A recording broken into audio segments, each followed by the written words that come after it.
love the game. I love the hustle, man. Be feeling like one of the ball playing niggas, you know, like Bird, Magic or something. Yeah, you know, a nigga got dope. A nigga could leave the league. But if I leave, the fans still gonna love me, man.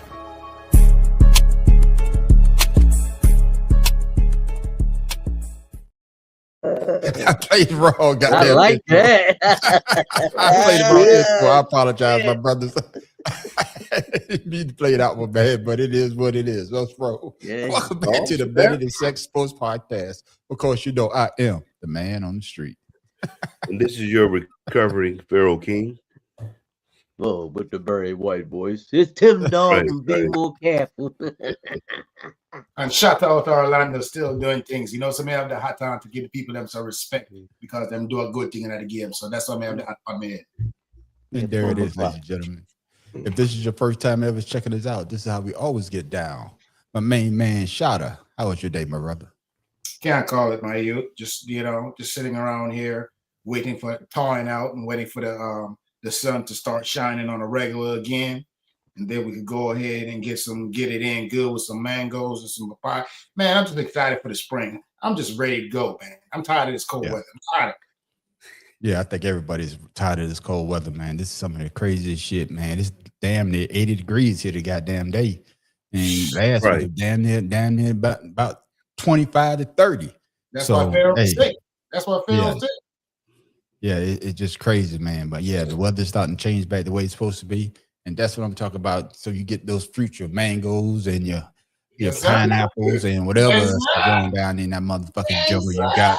You call a goddamn garden. You know, get it right. But man, Pharaoh King, man, how was your day, my brother? Today has been a day of recovery, trying to come back with a 3-hour layover. I mean, jet lag. Man, it did tear you up.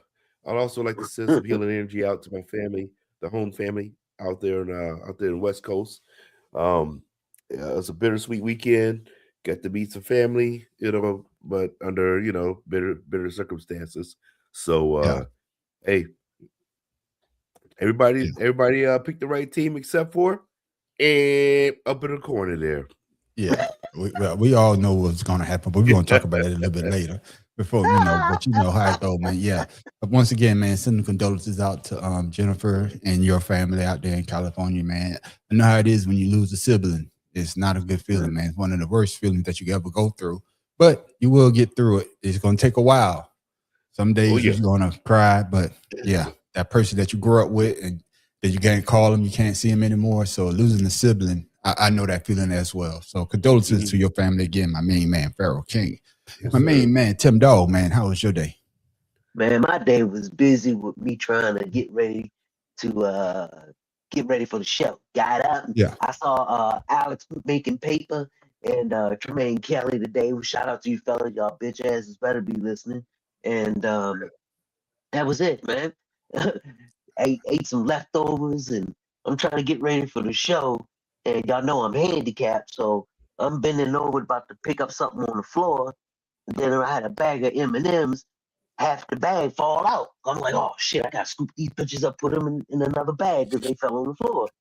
Then I get to the room where I'm doing my show. All of a sudden, I drop them bitches again. So my day was cool all the way up until then. That shit ain't funny, Sean. You imagine picking up one at a time? One at a time.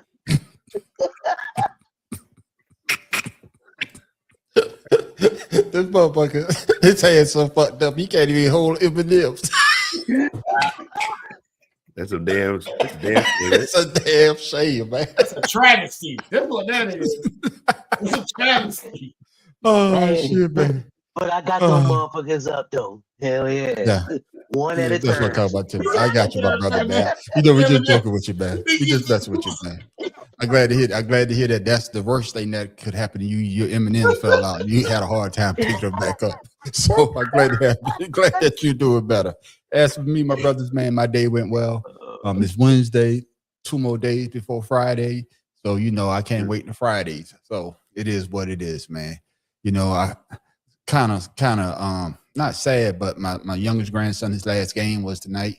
But he going to the playoffs, so I catch him his playoffs game. So I wanted to see that, and then and then looking at some of my old, how Facebook bring up your memories and stuff like that. I saw a little post of my oldest grandson when he was, I think, about 3, and he drew something.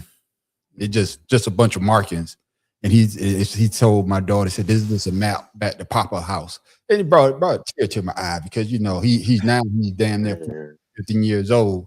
I don't want him to like he used to, but it is what it is. And nostalgia. Yeah, nostalgia. But fellas and everybody watching us, we got a great show for y'all tonight. Hope y'all be entertained like always. King, don't tell me. Oh, that Joe. I thought that was my cousin messing with you. There you go, Joe. That's what I'm talking about. Keep pushing. That's all I do. Right. That's all I do. You just keep signing on behaviors like that, Joe. Stop it. Don't start this early. Yes, ladies and gentlemen, y'all know, you already know what happened this weekend. And before we start the show, I want a quick answer. Not about the halftime, but about the Super Bowl. Pharaoh, what did you think of the Super Bowl? It was kind of trash, to be honest with you. That's all I need to hear right there. What about you there, Shada? I thought it was trash too. The whole this whole. That's all I need to hear right there. That's all I need to hear. I want to keep it short because we're gonna dive into it a little bit more. Tim Dog, what you thought of the Super Bowl?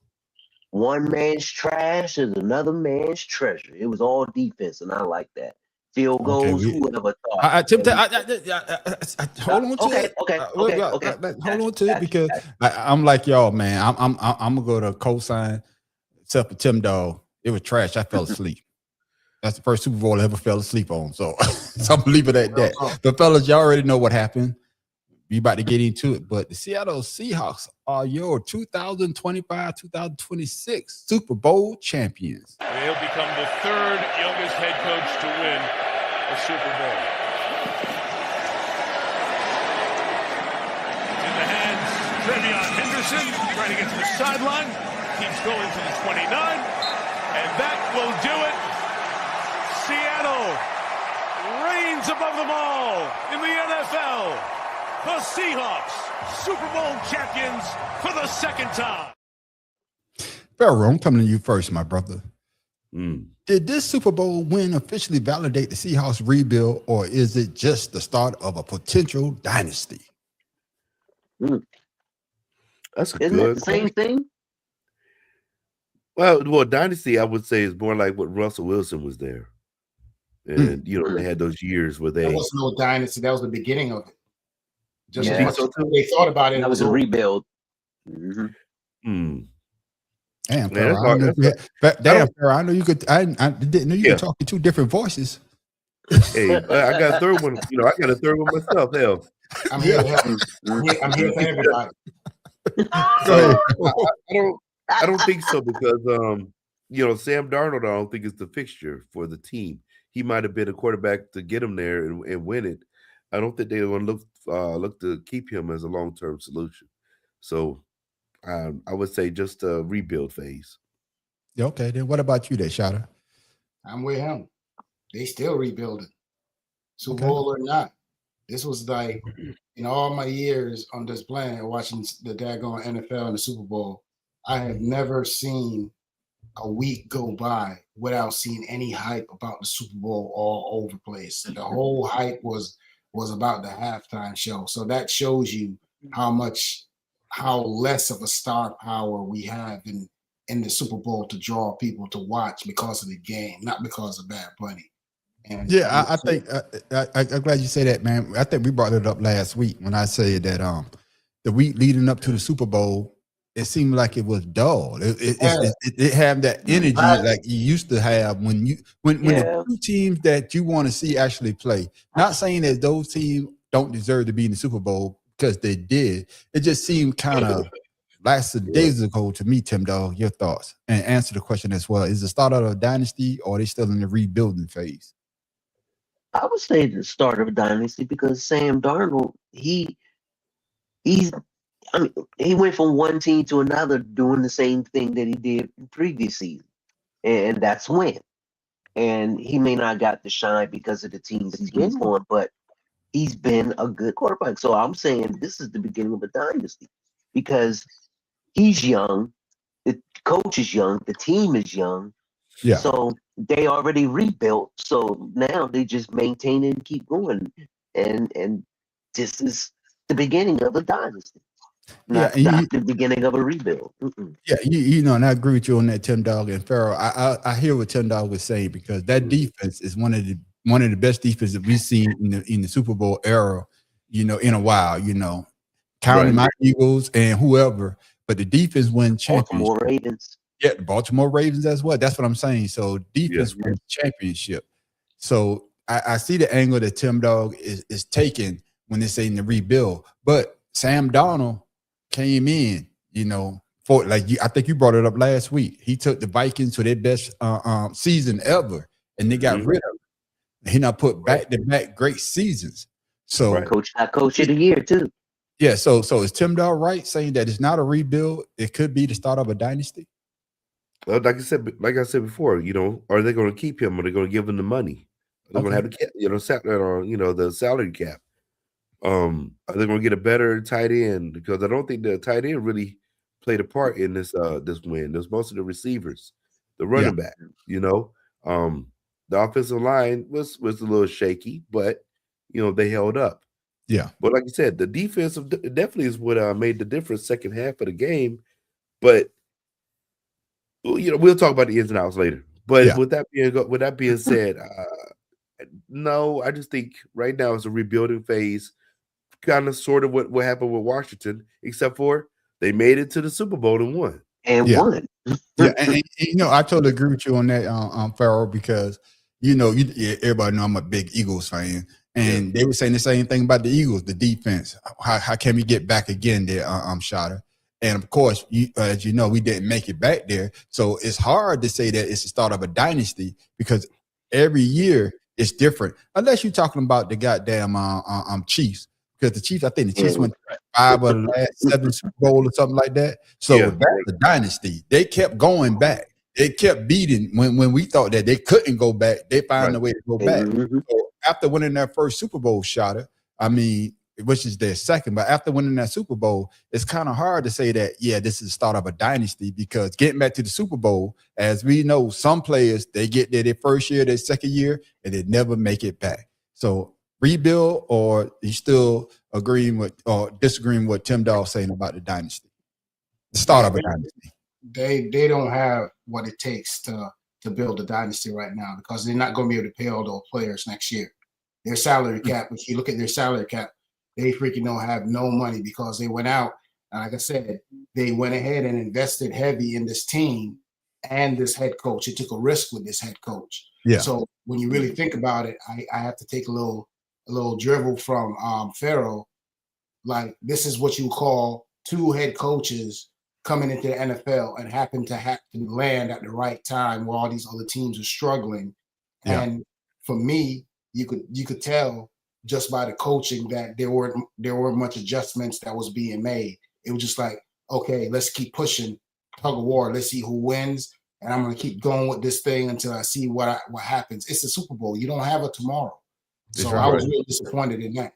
Yeah. And Tim Dog, you heard what the brothers say. So what do you disagree, or do you agree with some of the things that they're saying?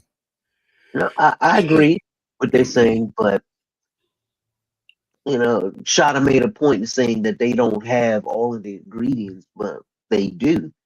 I mean, no one thought that the Chiefs with Patrick Mahomes in the first Super Bowl that he won, they were going to win. But they did. And I think it was Philly that they beat. So, I mean, can I ask you this? Can I ask you this? Can I ask you this? I think what Shada was saying is that when you start a dynasty, it's hard to keep the same players. You know what I'm saying? Because of the salary cap. Yeah. With the Chiefs, I think Patrick, the way that they structured his contract, I think 10 years, $500 million, but it made it friendly, just like with the Patriots back in the day. Tom Brady would take less money to keep the nail on the head. to keep the key players around. And I think that's what I'm not putting words in his mouth, but I think that's what Shad is saying. The start of a nail right on the head. You got to keep all those players around dealing with the salary cap. Go ahead, my brother. I didn't mean to cut you off. No, and it's true. But at the same time, excuse me, you got to look at the team. No one's really in any kind of contract dispute except for the quarterback.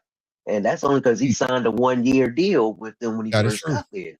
That's true. So, I mean, anything can happen. He could say, okay, I want to extend my contract, but, I want to make a certain amount of money. Yeah, he could structure it where, it's best for the team so they can keep winning.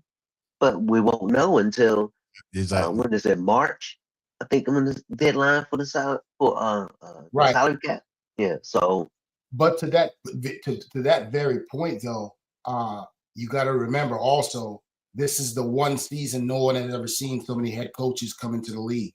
You never know. One of these head coaches and one of these, they could go ahead and strike it hot and have all the right players with the right attitude to take them out. So this is a very difficult year going into for the NFL because there's going to be so much changes all around the league. Like it's going to affect each conference, in a different way. Yeah. Before we go to the next question, I just want a quick take on I think it's McDonald's, their head coach. Pharaoh, your coach is a defensive mind coach, and he does call defense sometime, even though y'all got a defensive coordinator. How impressed are you by seeing him calling the defense and being the head coach at the same time for them to win the Super Bowl?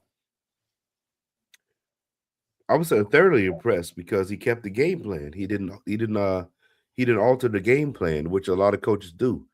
The first half didn't go that well, but over time, as the game went on in the second half, those calls actually worked. Because they was a smaller, faster defensive line that they probably faced in their division. So, and it made Drake May look like a rookie quarterback or a second-year quarterback or whatever he was. Yeah, second year. What about you?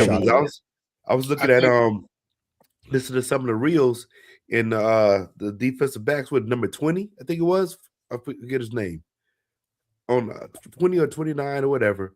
Boutte, but he was dead. Is that Boutte? Was that? It was one of those guys. All I know is he was saying that he said, watch his foot. When he steps, he's thinking. And next thing you know, he missed the one pick, but he ended up getting the second one. Yeah. So they was watching him on the sideline of how he was throwing that ball because he started getting happy feet. I got you. Same thought. Same question to you, Shada. How impressed are you with McDonald's being the head coach and calling the defense at the same time? How impressed were you with the way that he called the Super Bowl? If we're looking at all year, if we're looking at the Super Bowl game in and of itself, and yes, the year he happens to have the right team and the right scheme together to go ahead and go out there and shock people because the NFL is a very finicky league. Yeah. You know what I'm saying? It depends on who you have. You might not like the coach or this, that, and the other, but just because they move the pieces on the chessboard differently and you don't have the answer. So in one breath, I will say I was impressed if you look at the game in its totality and as a game itself. But at the same time, it still comes back to where Pharaoh said, is this just like we defenses other teams didn't have the time to prepare for his coaching style and it took them all the way there? Or next year is going to really show us what he's made of. What he's made of. Right now, if you look at it through a lens, he looks like he's checking all the boxes. But at the same time, this is his first year. How is he going to do in the second year and that sophomore year? Yeah. And Tim Dog, I know y'all kicking yourself. I think he came from Baltimore. I think he got to start in Baltimore. I think started out. I think they said he wanted to be an engineer or something. No, finance. He wanted to go in finance. Then he got the internship with Baltimore, and now he's a Super Bowl winning head coach. So Tim Dog, same question to you. How impressed were you by him calling the defense for the Super Bowl winning team? I mean, very impressed. You think of all the coaches who've done something like that and won. Andy Reid being one. So. And it's hard enough worrying about all the offensive plays, but you calling the defensive plays as well. So that makes it even doubly hard because you got to multitask and worry about what's going to happen, what you need to do, as well as on the defense. I was thoroughly impressed. Yeah, I was. Because not too many coaches can do that. Whether it be offense, defense, special teams, they can't do two schemes at once. Yeah, it's very hard. And, you brought up Andy Reid. Andy Reid is an offensive mind coach, even though they had Eric Bieniemy, but they worked together tag team with this guy. I don't know if they had a alternate defensive coordinator or not. But only thing I heard all year is that he was calling the plays. I see you, Shada. What you got to say? So, yes, I could see giving him some credit, but you also got to realize Mike Vrabel cannot make adjustments at all. All right, hold that thought. I want you to hold that thought when we talk about how bad. I'm just saying, giving props to the defense. Also, you got to also look at the other team. You know what I'm saying? It's a chess game that's going on out there, and sometimes some people go out there look like they just need to lay their queen down because they don't know what to do next. Exactly. Last week we talked about JSN, and JSN didn't do as well as we thought he would do. He got injured a little bit. Pharaoh, my question to you is, how big was Kenneth Walker III performance in changing the narrative around the running backs don't matter?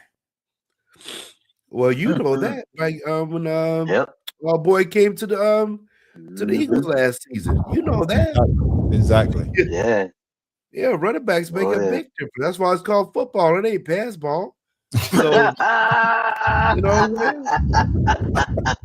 I mean? I don't understand why people get away from the basic of the game.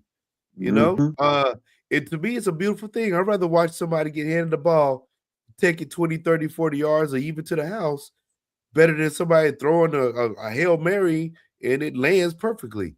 Yes, that's still a skill. Not taking nothing away from it. But you had to go through 22 people, 21, not including yourself, to get to the end zone. I think that's impressive. And he did a hell of a job. Yeah, and with that being said, Shada, the way that he ran the ball, because they were even talking about it during I can't stand Chris Collinsworth calling right. the game. I was so ignorant when I heard it. You got me with that too, bro.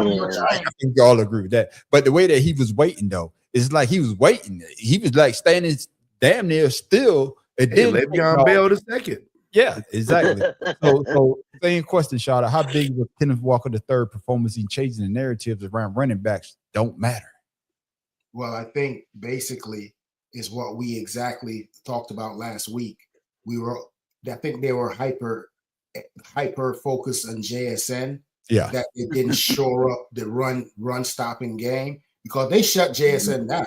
It's just that they couldn't stop that dude running in the backfield. And the thing is, I think the thing that made Kenneth Walker so dangerous as a running back is he has a little Barry Sanders. He likes to make his move in the hole. He don't like to go outside. He likes to go in the hole and meet you head up and see if you're fast enough to stop him. That's what makes him dangerous because half of the time, like you said, when he was coming out of the backfield, he might as well have been walking until he hit that line. He was patient. Do some chivvy, and you see that linebackers flying off to the left and right. So he made it. I think the only reason Seattle won is because of his run game. That's the only reason they won. Yeah, Tim Dog. Like I said, I think we all saying the same thing, Tim Dog, because watching that brother play, and was he a rookie? Is he a rookie? No, but he's only been in the league a couple years though. I had him last year on my fantasy.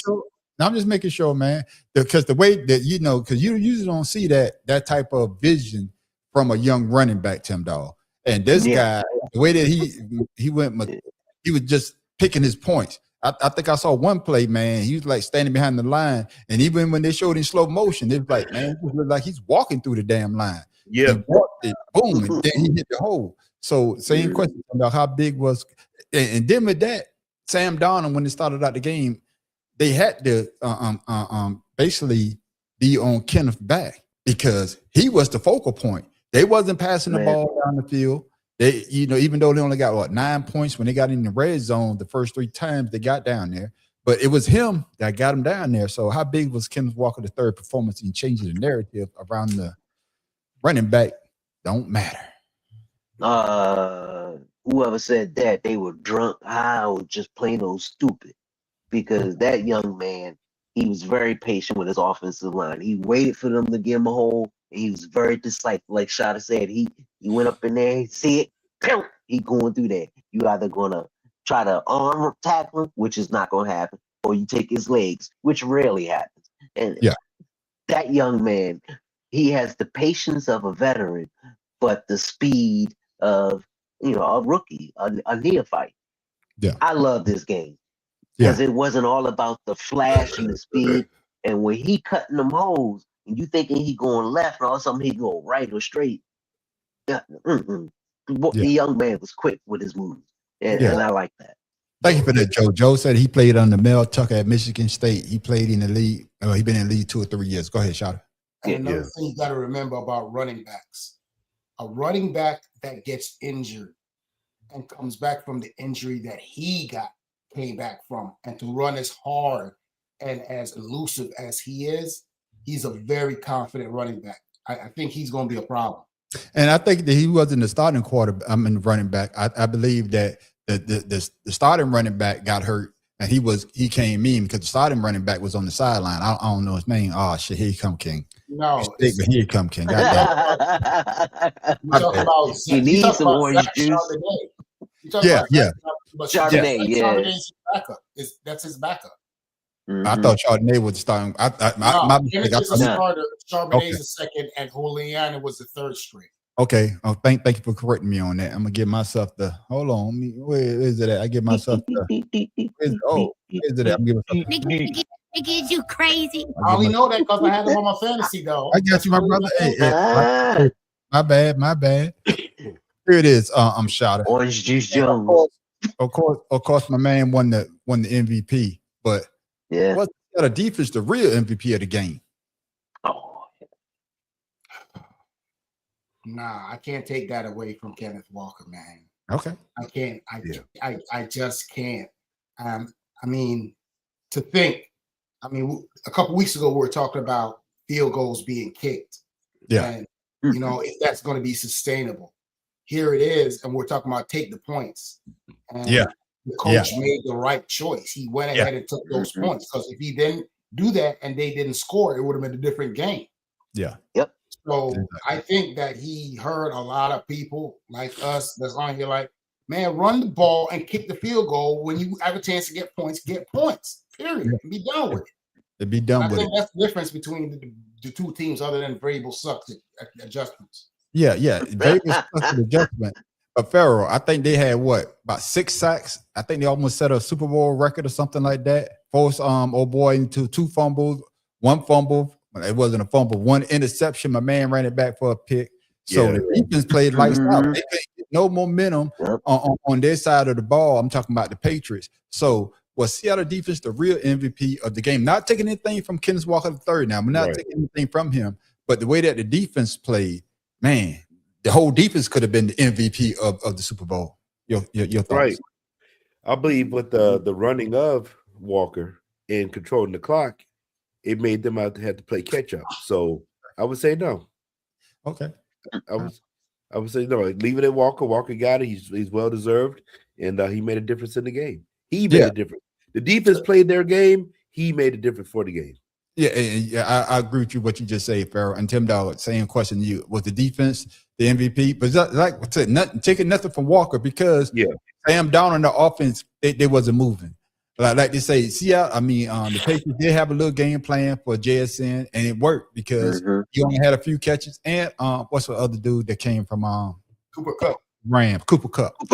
Yeah. He just came out of nowhere on that game. So Kenneth Walker was that focal point that they had to lean on to get down there to kick those field goals. But that defense, oh man, like you said earlier, Pharaoh, they had old boy with the happy feet. You know what? He was out there on skates, boy. So, could the defense have been the MVP of this game? Could have been, but not really realistically, because actually both teams' defense did well. But they couldn't stop Walker. 135 yards rushing, and he had 27 receiving. So, I mean, he did his job and then some. So he did have that. He did have that drop that was hit him in his hands. Yeah, that was a drop, but he didn't fumble it. Yeah, that's true. Yeah. All right, fellas, we're gonna do a quick round robin here because we got to get to the goddamn Minnesota. I mean, not about to say Minnesota. We got to get to the goddamn New England Patriots. Coming to you first here, Tim Dog. Here we go. What did the Seahawks do schematically that completely threw New England off rhythm? Blocking for the run. I mean, they did everything on their defense to stop JSN, but they couldn't stop the run, especially in the second half. The first half, yeah, they did a decent job, but that second half, that's when he really did his damage. Okay, then I hear what you're saying. Pharaoh King, does this win put Seattle back in the conversation as the NFC team to beat next season? No, because they're going to have a healthy San Francisco. A healthy Philly. Yeah, they're gonna have they're gonna have a healthy San Francisco they have to compete with. They're gonna have Arizona right now. Well, they're in disarray, but in LA, unless something happens with Matthew Stafford, they still got They got two other teams they got to worry about next season. And if it wasn't for them being hurt and Stafford not doing his job against the Seahawks, they could have been very well got beat by the Rams. So yeah, I'm glad you said that. And them not taking the damn points when they should have took the points off the Rams. And Right. Sean, you brought that up earlier. Take the goddamn points, you down there, and this could have been a different situation. I totally agree with you with that, Pharaoh. My main man, Shada. How much credit goes to coaching versus raw talent on this championship run? Man, let me tell you about this coaching situation. You heard me? Let me tell you about this whole coaching situation. Now, I spent a very a good substance of time last week talking about this hybrid defense, right? That they play. You can't play a hybrid defense if your linebackers can't cover. That's true. Yo, Robert Spillane is late on everything. He started the second half. The Seattle Seahawks came out and played the exact same plays they played in the first half.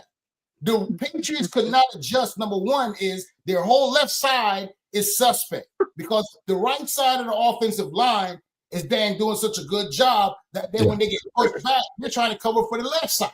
Yeah. So Drake May can't roll out the way he wants to because he got somebody breathing down his neck every single time he hikes the ball. And then when he rolls that way, guess what?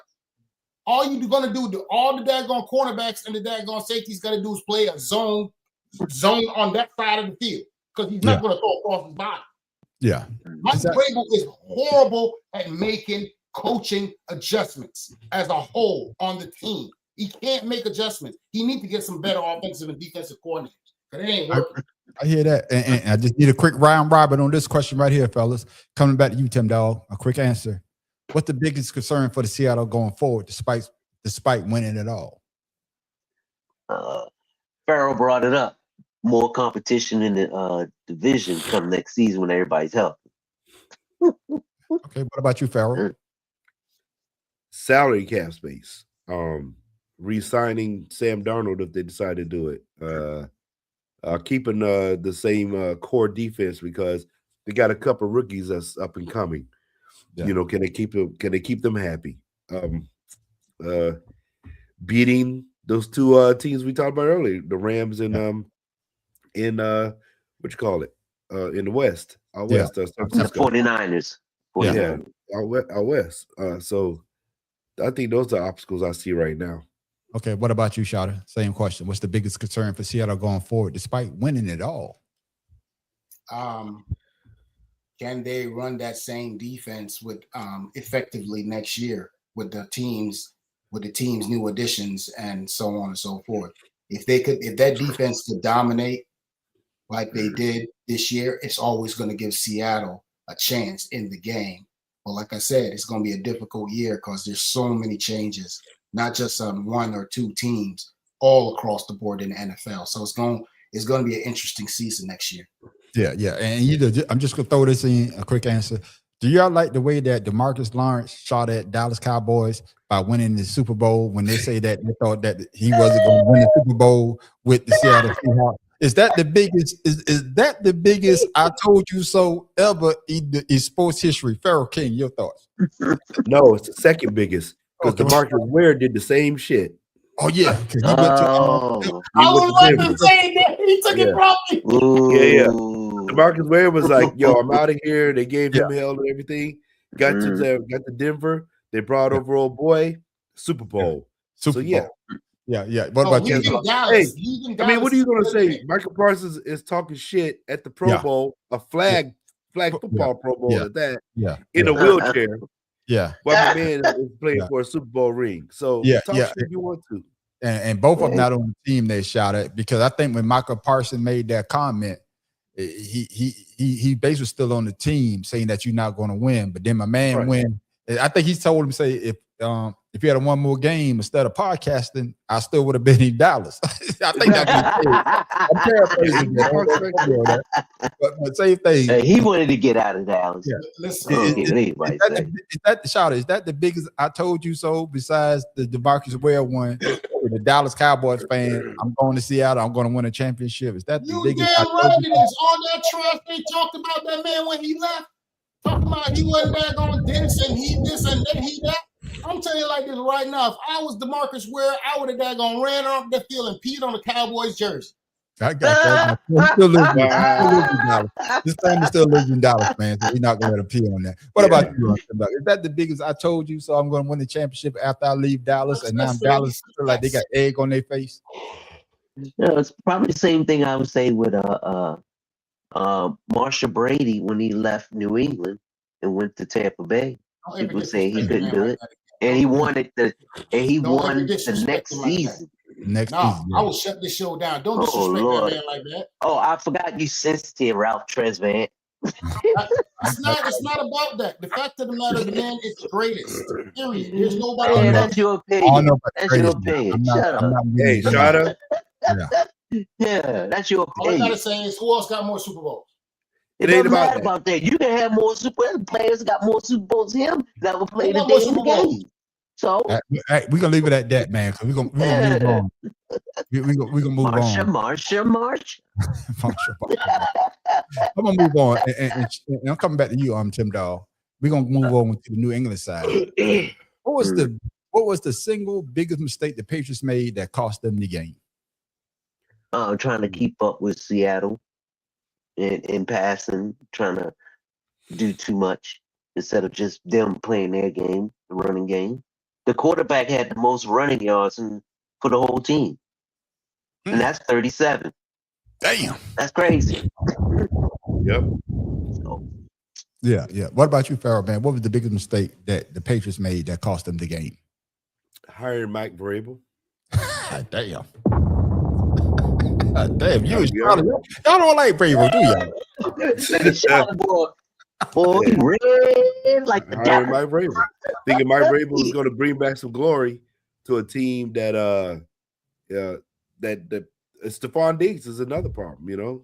He didn't show up. Where the fuck was he? Oh, it was too busy sneaking women in this room because they lost. That's what's wrong with it. I ain't gonna say that. He had 37 yards receiving. We're gonna say allegedly. We don't know. Allegedly. That's what the newspapers put out. I'll say allegedly. We don't have that type of conspiracy. That's a distraction. I'm gonna say allegedly because we don't have the money that the newspaper have. If he have to see something like this, then he want to sue us. We don't have that type of money. Shit. We're gonna say allegedly. You're right. Allegedly, they put out. Exactly. Same question you, Charlie. What was the single biggest mistake the Patriots made that cost them the game? Number one, having a linebacker that's not 100%. And number What up, two, Nice? not being able to make adjustments, period. Yeah. They came into the game already limping. I mean, May was already suffering with something with a shoulder. Then you have two players that's never played in any high pressure situations on the left side protecting him. So you were already starting the game with that going behind the power curve, and you're not going to go ahead and try to get Drake May to release that ball faster. You don't have no hot routes, nothing. Yeah, nothing.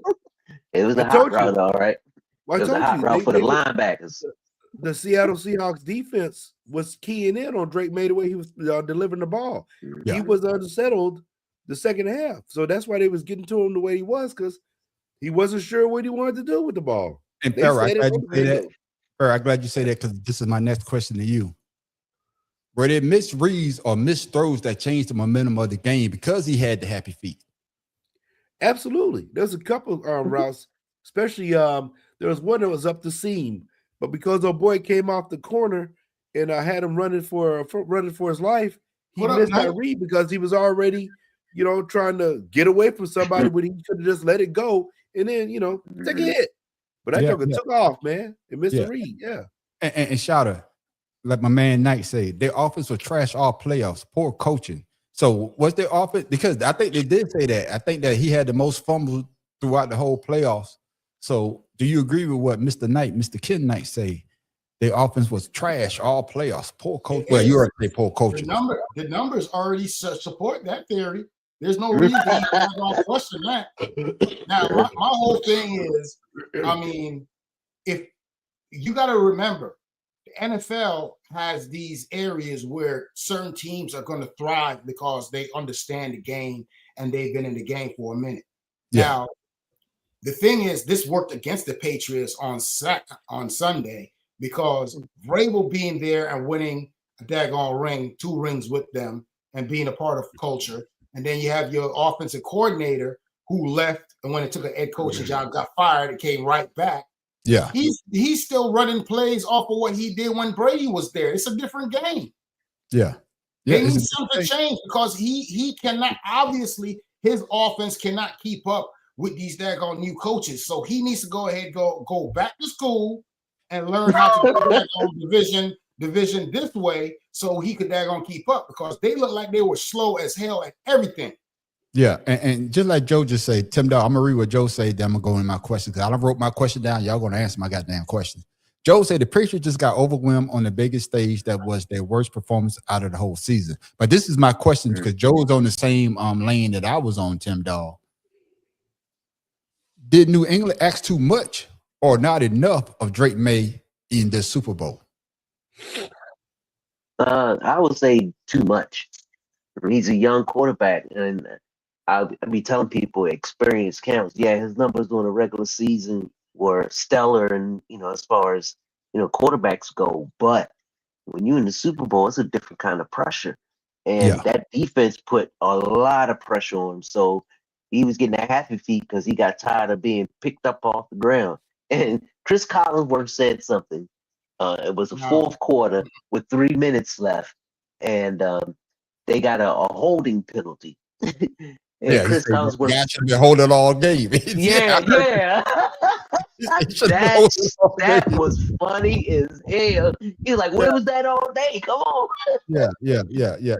But that just goes to show that that left side, like Shada was saying, with those 2 rookies up there, they couldn't handle the pressure. Yeah, like my man Knight say, Mike McDaniel's over. But Pharaoh, the same question to you, man. Did they ask too much of Drake May, or didn't ask? And the reason why I asked that because, as you could tell, as the last couple of minutes, but they was hurrying up the ball, he did throw some bad passes. And I always told you, the middle of the field is always open.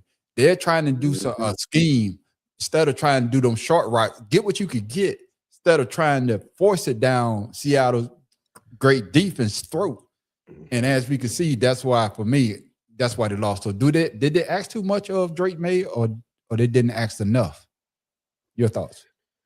I wouldn't say they asked too much. I would say they just wanted him to play a certain game, but the play calling was trash. With that being said, what you expect a second-year quarterback to do?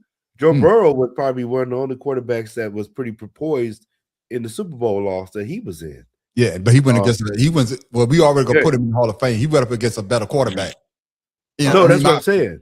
I'm saying he performed. At least he performed. Yeah, I'm agreeing with you. I'm just saying he just went up against a better quarterback. I'm not saying Sam Darnold. No, he went out a better team. He went up against a better team. Thank you. Right. And so we asked Drake May, who we don't know any back. Who's the backup to Drake May? Me? They called me, man. Y'all ain't saw me. I was in the blue tent. I was in the blue tent, man. Who's the Super Bowl? I was over there. Right. So how can you ask too much from somebody when he's the only one you got? So oh my goodness. I think a lot of times, a lot of plays was. I know we was all over here head scratching, and we're not NFL coaches. I get it. Yeah. We don't have the playbooks. We don't have whatever the case is. But sometimes fundamental football is lost in these games instead of them just going out there playing. Yeah. Yeah, So that's you, it for me. yeah, you hit the nail right on the head because the same thing. Yeah, Joshua Dobbs. yo, Josh Dobbs in the league. Goddamn. Yeah, Last he was he's on Drake May's backup. he was on he was in Arizona last year.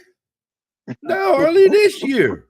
Yeah, okay. Then thank you for that, Tim Dog. That's the case. They didn't put him as the starter. Yeah, Right now, he's been a starter there before, if I'm not mistaken. I think we be saying a different story. Yeah, the two things that why the Patriots got to the Super Bowl, in my opinion, Shada, the snow, and of course, my man Bo Nix getting hurt. If Bo Nix was a healthy quarterback, I don't think we would having this conversation. How bad for me?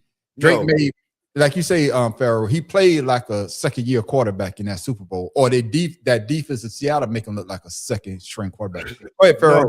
You shot it. Buffalo Bills. It's the Buffalo Bills' fault that they made it to the Super Bowl.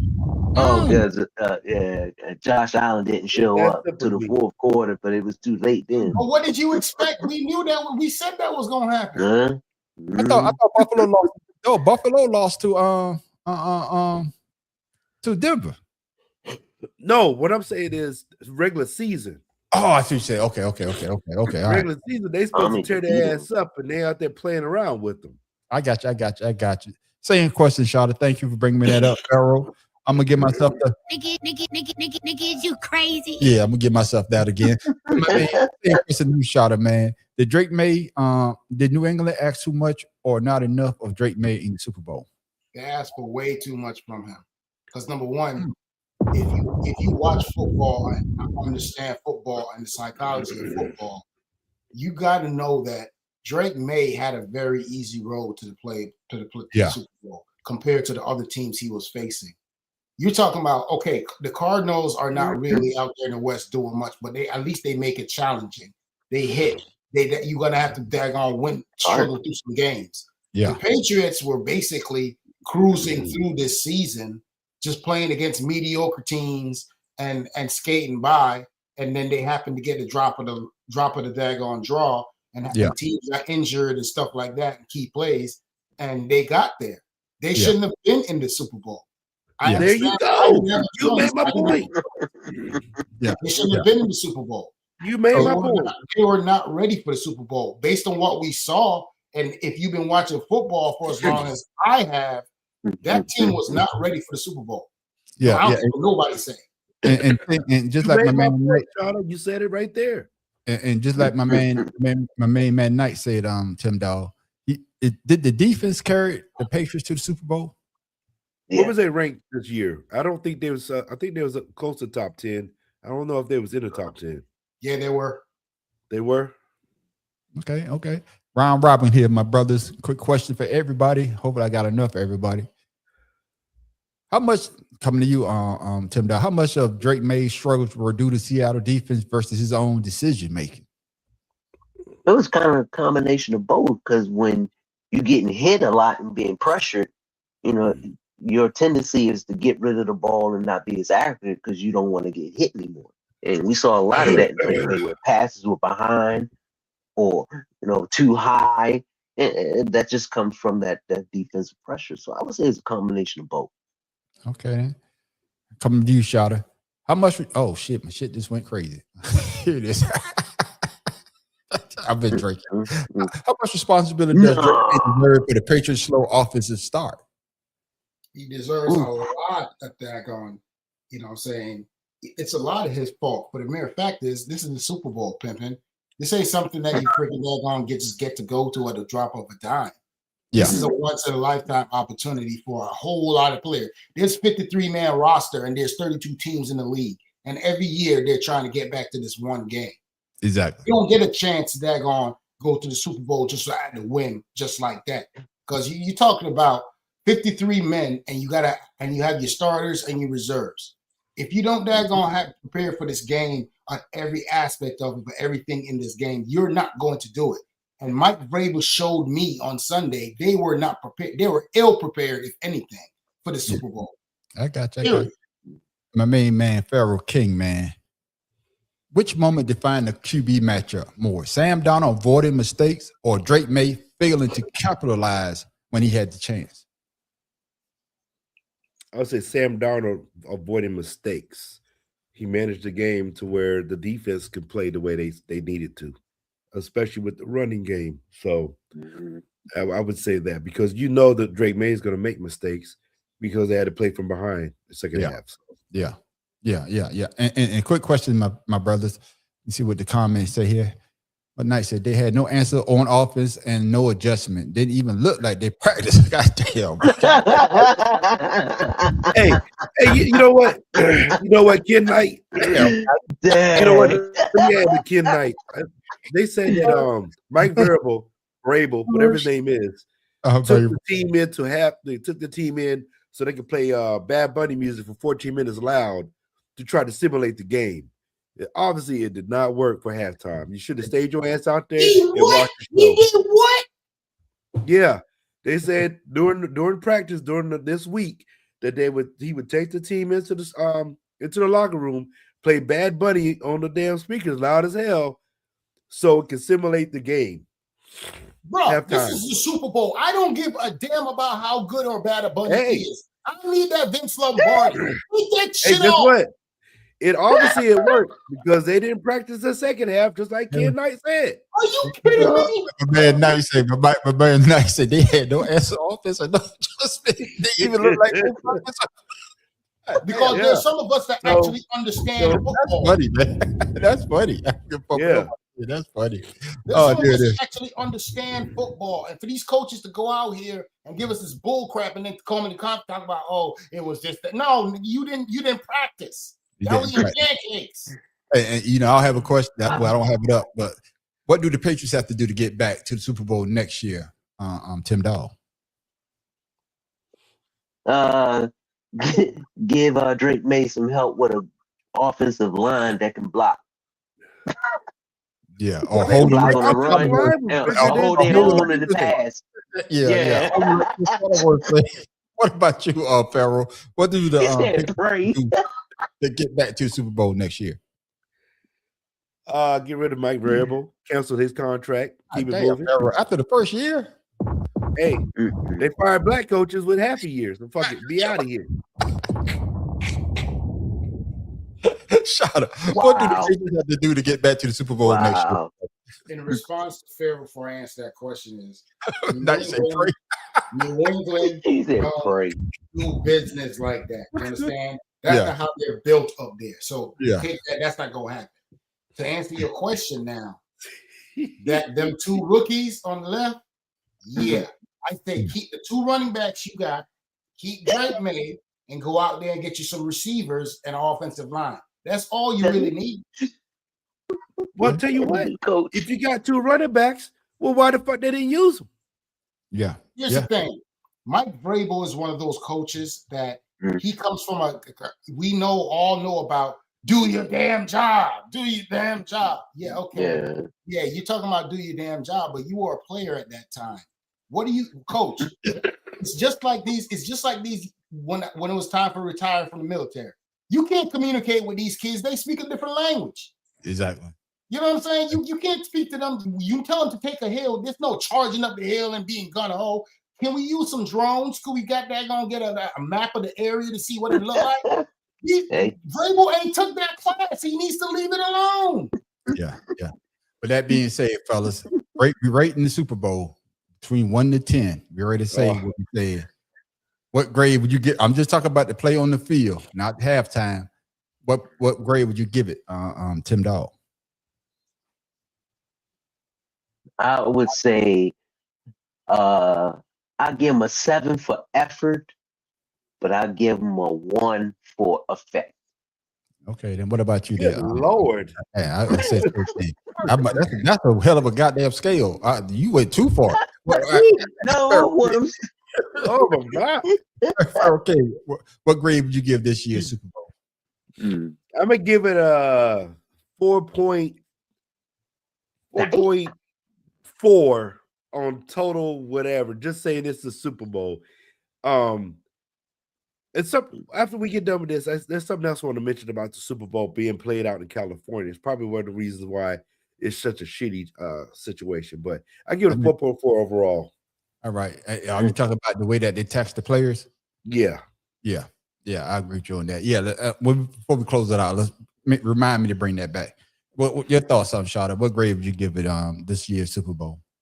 A 4, possibly a 3.9.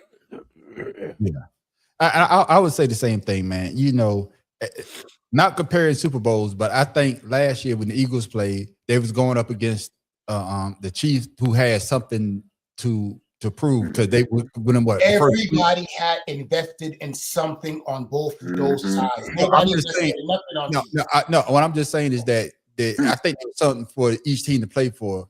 Jalen Hurts playing because everybody think he couldn't be the player that he could be. The Chiefs wanted that three-peat, the first team to ever win 3. And that's what I say. This year, it just seems as though that it was just dry. And I give it a 5. I give it a 5 because there was no action. Even though the running game was working, but the score, I was like, God damn, 9-0. The field goal kicker should have been the MVP because that's the motherfucker that was See, that's what I'm saying. I give it a 7 for effort because they tried, and the defense is what gave them 7. But a 1 for effect because the way you felt about the game. You're like, Nah, you know what's funny about that? Exciting. It's a 4. Yeah, it wasn't decided. Yeah, Knight gave it a 4. You know what's funny about that was you know how we play the squares? Mm-hmm. Right? Yeah. So I put $30 down. Uh-huh. How come everybody in my family won that I put their names in the block but mine? Because you did put 9-0. Hey, you know what I'm saying? Like, I put the money down for the bet. They won the money, didn't offer me shit. Oh, that's just like that's just like we got the bet with Mad Professor. Right. Water is thicker than blood. Right. Yeah, I'm gonna say the one thing that everybody has been waiting for me to say all year is I would have much rather watched Caleb Williams in the Super Bowl than Dak on the Patriots. Man, that's 19 right there. Man, damn, Shada, is that bad? Huh? That's bad. That's how bad of a coaching by Vrabel did. I would say the conference championships and the division games were more exciting than the Super Bowl. Yeah, far more. Yes, sir. Fellas, man, we about to move on from the actual Super Bowl to the actual halftime. Oh my goodness, man! I never seen so many white people so mad, especially Megyn Kelly. That crazy bitch out there again. It wasn't about what he was actually going to do during the middle of the Super Bowl performance. It's about him. Oh, really? It's about him being chosen as the Super Bowl performer. So what are you saying? To get up there and perform the whole show in Spanish is a middle finger to the rest of America. Who gives a damn that we have 40 million Spanish speakers in the United States? We have 310 million who don't speak a lick of Spanish. What does it have to do with anything? This is supposed to be a unifying event for the country, not for the Latinos. You don't say. Not for one small group, but for the country. We don't need a black national anthem. Who told you that? We don't need a Spanish-speaking, non-English performer, and we don't need an ICE or America hater featured as our primetime entertainment. Bitch, please. We have to keep the Super Bowl, which is a quintessential American event. Football, that kind of football, is ours. They call it American football. And the halftime show and everything around it needs to stay quintessentially American. Not Spanish, not Muslim, not anything other than good old-fashioned American apple pie. There should be a meatloaf, maybe some fried chicken, and an English-speaking performer. That's what the Super Bowl should be. First of all, I ain't never been to nobody's house. They had meatloaf for a goddamn Super Bowl. You saw I wrote in the comments. If I'm at a house that has meatloaf for Super Bowl, I'm leaving. I'm at the wrong motherfucking house. When that broad said meatloaf, I was like, what the hell is she talking about? Meatloaf. Hey, now, if I see meatloaf at a freaking football party, it's over. Like I said in my video, because I took that from my video that I did. Yeah. I said for the Super Bowl to be bland, just like her meatloaf. Meatloaf, yeah. At all. But with that being said, Shada, what do you think of Bad Bunny's decision to perform almost entirely in Spanish? Is it a historic moment or a missed opportunity for a broader engagement? Okay, so in lieu of that, because I knew you were going to ask that question tonight, Mhm. just to start off, to let everybody, I like to lay the groundwork. Okay. They have fried chicken for it. I'm not eating her fried chicken either. So let me go ahead and give you the headliners for the Super Bowl for the last couple of years. Gloria Estefan, Jennifer Lopez, Shakira, Bruno Mars, Christina Aguilera, she's so fine, and Bad Bunny. Now, think about this. Nobody had a question about any of those other Latino people of Latino descent that performed for the Super Bowl. Not to mention the fact, isn't that the same Megyn Kelly that Donald Trump was talking about in the first term, talking about she was bleeding out her orifices and stuff like that? Isn't that the same Megyn Kelly? Yep. That's the same one, right? I just wanted to make sure. No, maybe she might be a little delusional because she's still bleeding. I don't know. But I just want to know. She should be dead. You to bleed out. If it's okay for us to go ahead and cancel all of the daggone Irish shit with Chicago painting the goddamn water all green for Irish celebration. This is America. What you turning the water green for? You ain't no damn leprechaun. But I don't see y'all pissed off about that. Yeah, I got you. This. That's just damn. Shadow went on a tirade. Yeah. Tell us why you mad. Tell us why you mad, sir. I need to put. That's how you really feel. No, I'm not putting it in my butt. Tell us why you mad, son. I'm putting it in my damn butt. I don't like when white folks do that because here's the fact, and that this is God's honest truth. I did not know what racism was until I came to the United States of America. Plantains on the plantation field. I did not know what racism was until I came to this country from Jamaica. I saw white folk, I saw Chinese folk, I saw Spanish folk, and they all spoke like me. So I don't know what the hell people are talking about. This thing about daggone this racial thing. Bad Bunny is the daggone number. He has more top 100. He's the number one. He's the number one. He was the number one artist in the world. Downloaded artist in the world. Yeah. In the world. In the world, Craig. Yeah. And I'm coming to you, Farrell. I'm coming to you.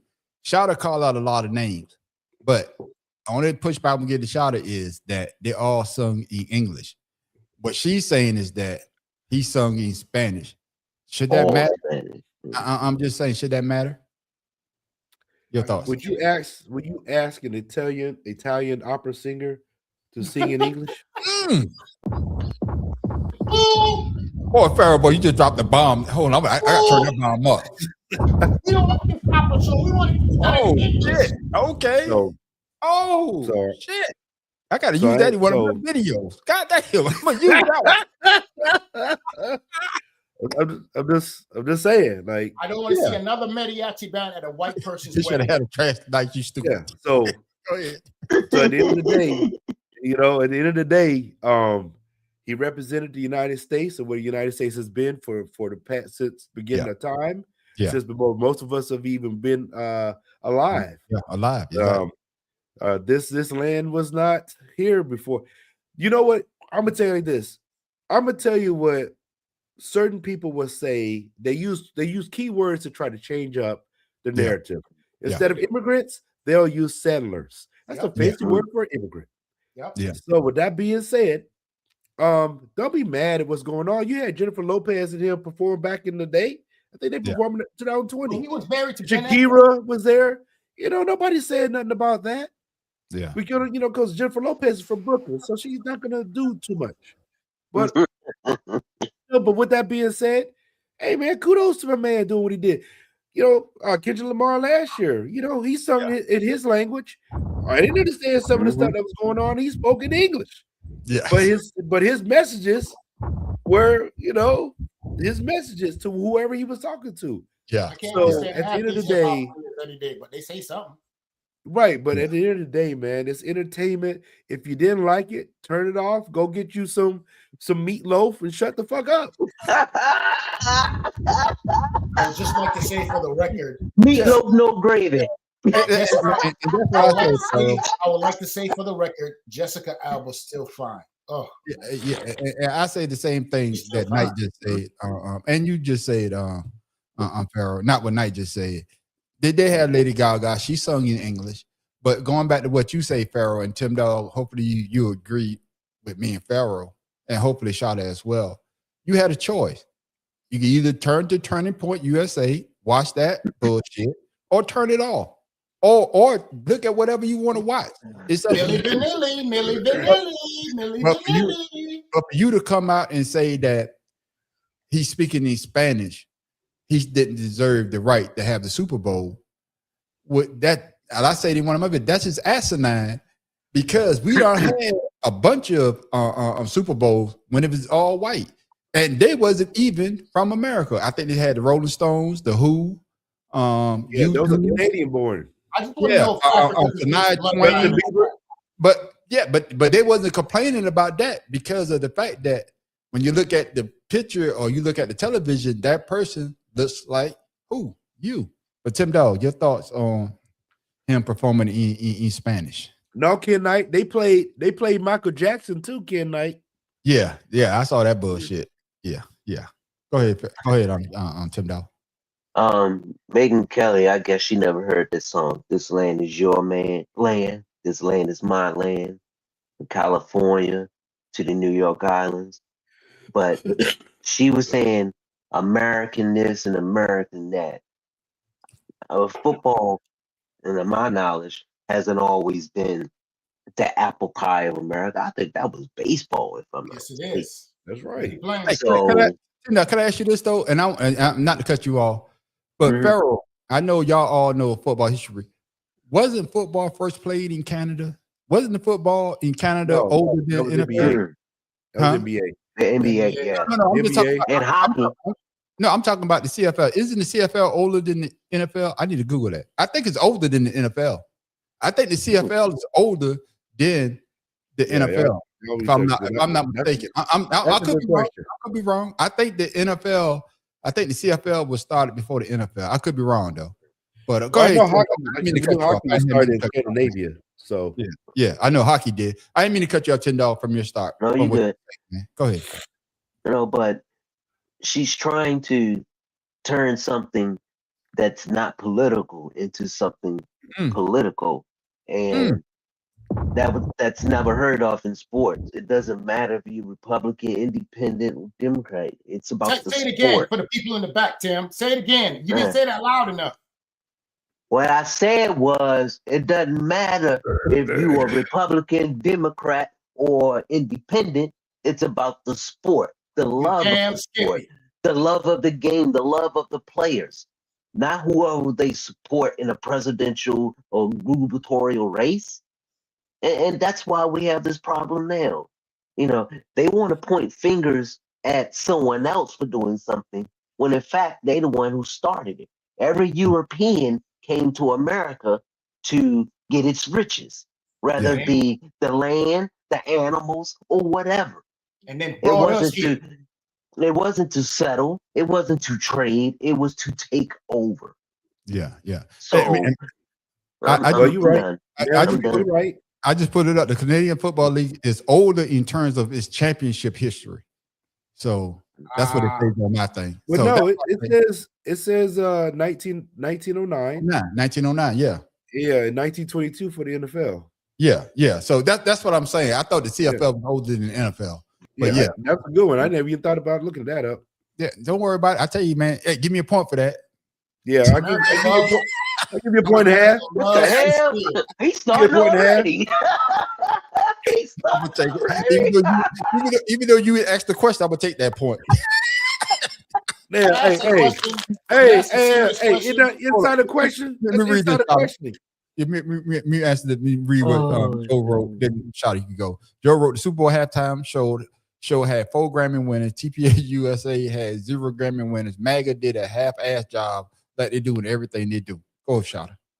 So I'm asking, other than Biker Boys, what does Kid Rock, when you hear the name Kid Rock, what do you think? What's the song that come off the top of your head?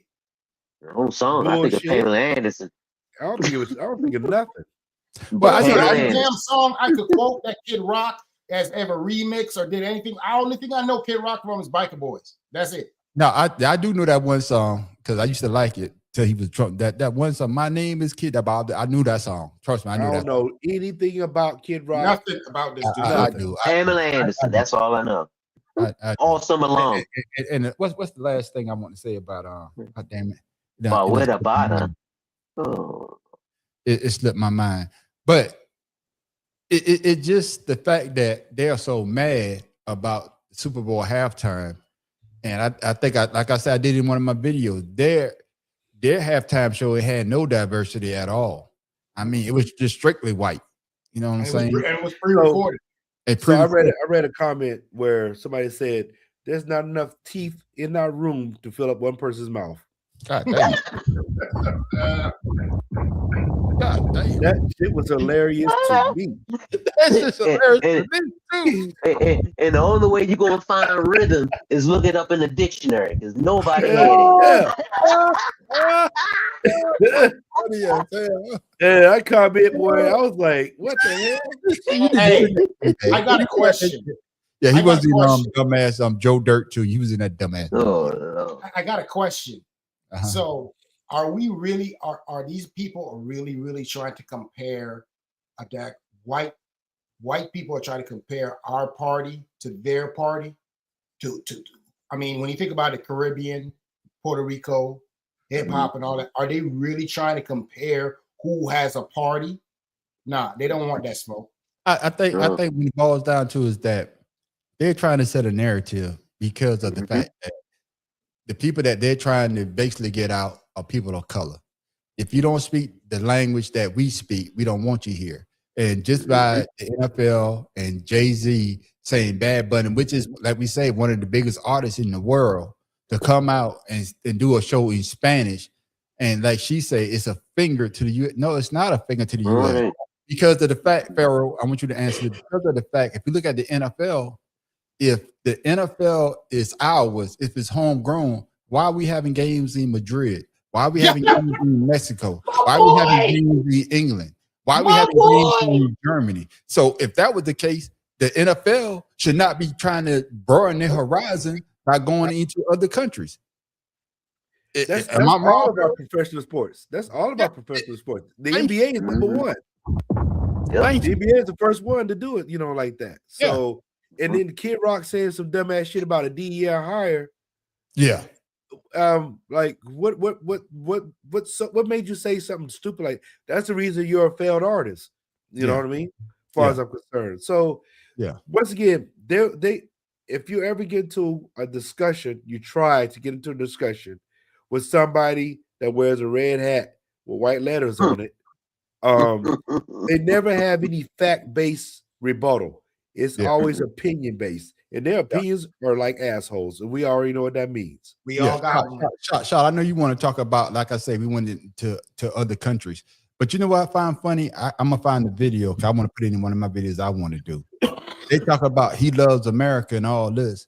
He desecrated a U.S. flag by cutting a hole in it and wore it like a goddamn top.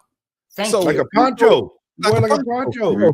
American, why would you desecrate the U.S. flag to do some bullshit like that? That shows me that, you talk about you love America, but you don't love America to the point. I got something for that when you're done. Desecrate the U.S. flag. Go ahead, Shada.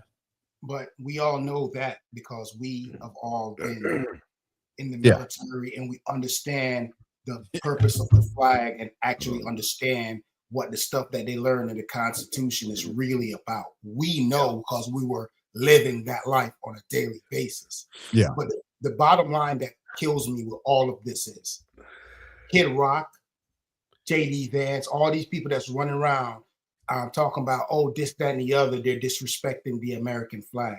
Half of them don't even know what the rules are about the flag and touching the ground and using it for political and all that. They don't even talk about those rules. So I don't want to hear nothing about them and respecting the American flag. That's number one. Number two, let's go ahead and address the elephant in the room that a lot of people don't understand is I am from Jamaica.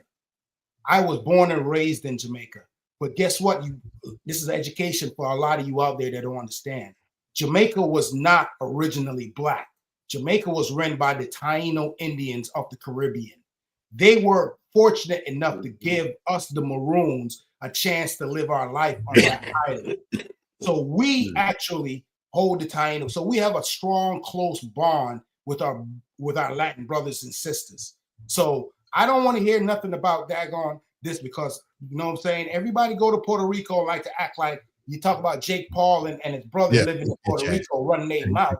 Yeah. The only reason they're living in Puerto Rico is to get the tax breaks, but they don't talk about that. They don't talk about all the people in Mexico that's daggone living there, that's white, that's trying to move down there to daggone take advantage of the Mexican economy while ours is daggone struggling. So miss me with all that bull crap with all these Megyn Kelly out. They don't even know their damn history. So I don't even want to hear nothing from them.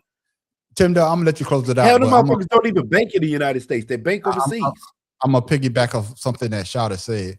If you was to look at the border crossing, if Mexico was to close the border crossing like Trump did, you know, with the illegals or whatever, if Mexico closed the border crossing, a lot of people, a lot of MAGAs can't get their health care because they go across to Mexico. Yes, they do.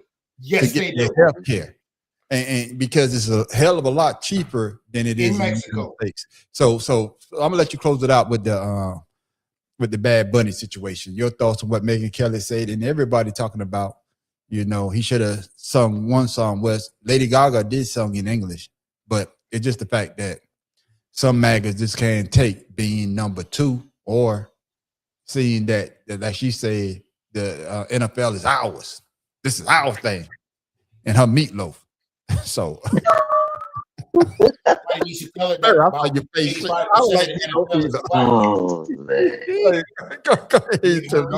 to develop that. You know, she just a bandwagoner riding on the dick of Donald Trump, felon 47.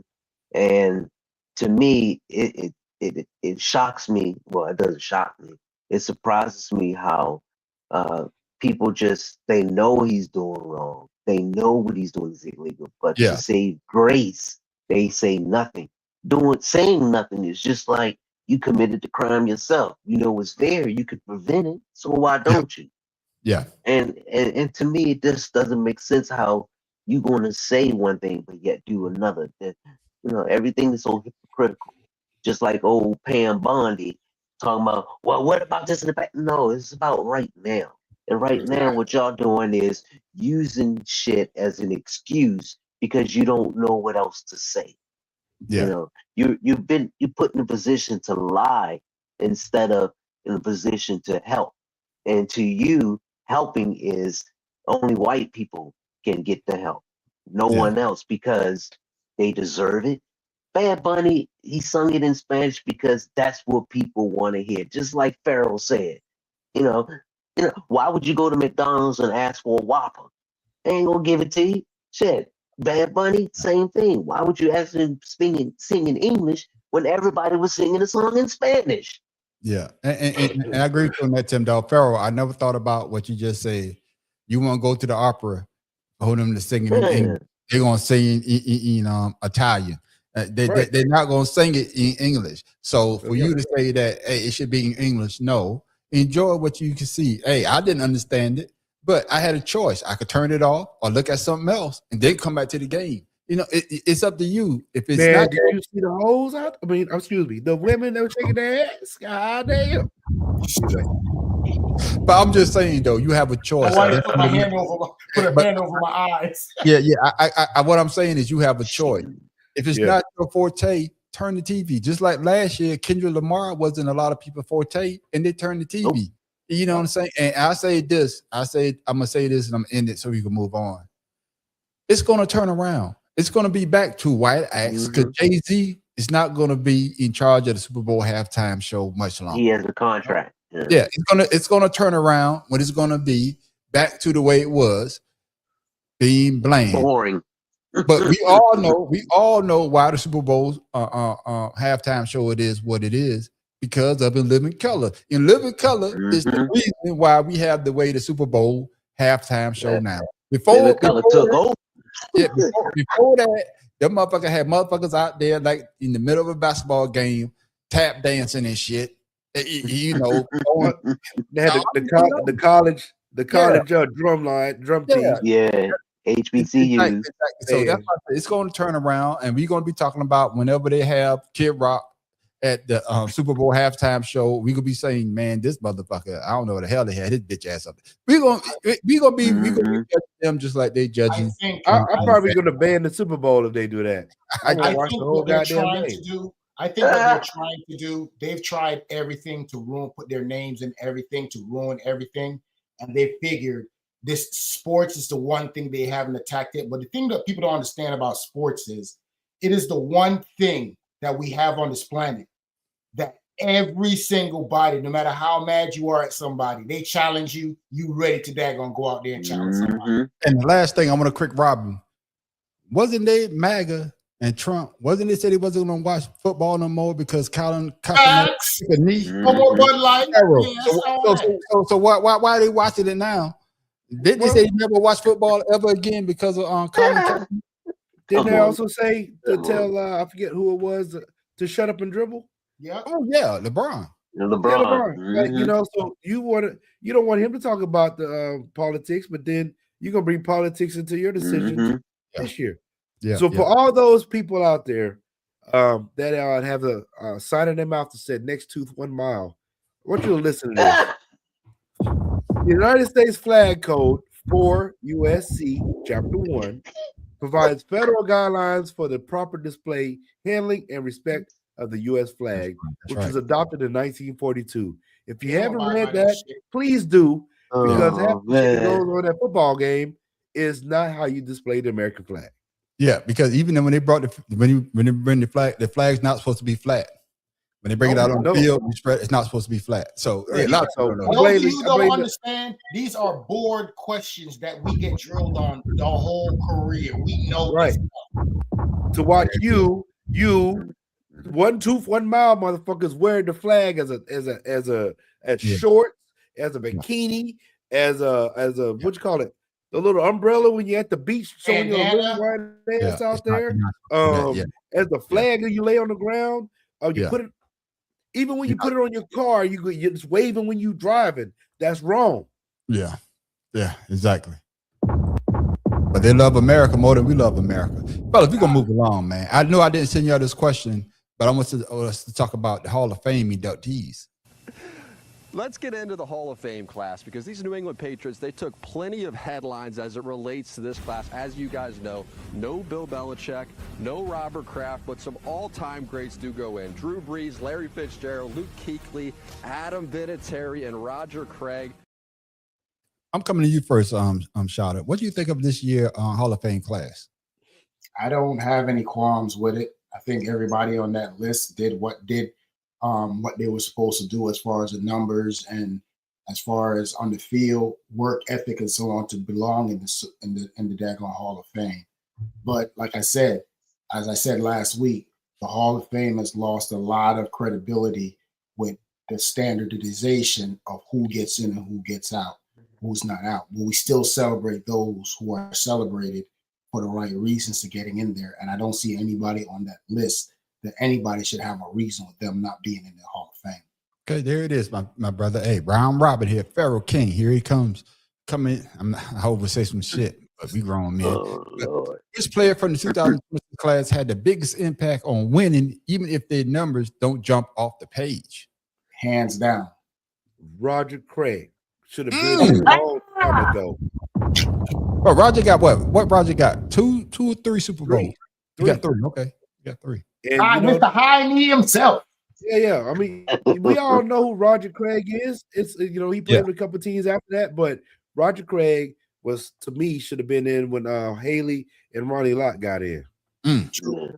But it took Haley a long time to get in too, though. Yeah, but he was still in before Roger Craig. That is true. I like that, Pharaoh King. Here come Tim Dog.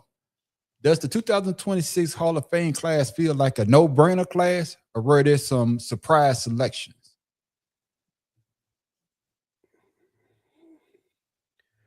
I mean, they got Adam Vinatieri here as a place kicker. So, I mean, he's not a first rounder, but we all know about.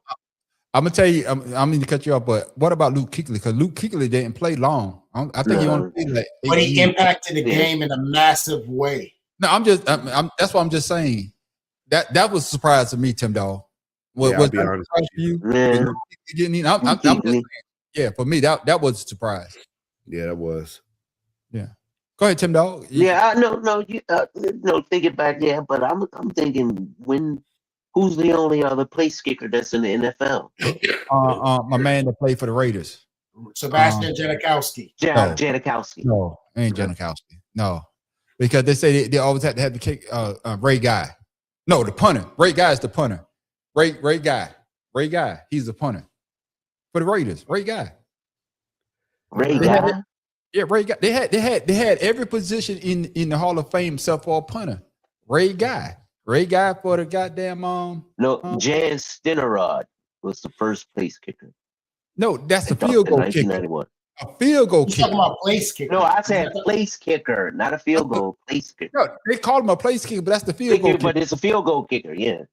Yeah, the place kicker. Morton Anderson. Is it Morton Anderson? Yeah. Oh, I thought it was Ray Morton Guy. Anderson. With the Vikings. No. Oh, maybe we got to Google that. No, James Stennard was the first. Then you have He's the Morton only Anderson. The punter, not the field goal kicker, punter. That's what I was talking about. Field goal. I'm place kicker, not punter. You added punter. No, listen to what I'm saying, Tim Dog. I'm agreeing with you. What I'm saying is they already had field goal kicker. They call them place kickers, but it's the field goal kicker. It's the same thing. The only position that they never had in the Hall of Fame was the punter. Oh, Ray Guy. Ray Guy. Right. That's what I'm saying. Ray Guy was the first punter to be inducted into the NFL Hall of Fame. First and only. Exactly. First and only. So they had the whole set now. They got all positions in the Hall of Fame, and Ray Guy was that. I'm not saying what you said, but the place kicker is the field goal kicker. They just call him place. Right. Yeah. But Ray Guy completed the set with all the players making the Hall of Fame. Pharaoh, give me another goddamn point. Hey. I'm more than tonight, boy. It's over there inside of trivia. Inside of trivia going on. What the hell going on? Because it's only going to get worse. It's only going to get worse. I got my old trivia from myself. Inside of trivia going on. Oh my god! He's creating his own. No, shot of fire issue. Because the reason why I knew that because I forgot who said that. Some great players say that now we got the complete Hall of Fame is complete now. Because now we got the punter. They already had the place kicker or the field goal kicker in there. The only position they didn't have in the Hall of Fame was the punter. And that's what they say. Once Ray Guy got in there, he said, now the Hall of Fame is complete because all positions could make the Hall of Fame. So next question, you shot man. My bad. 2014. Is the Hall of Fame getting it right lately, or are they still leaving key players out? Man, they always gonna get it wrong.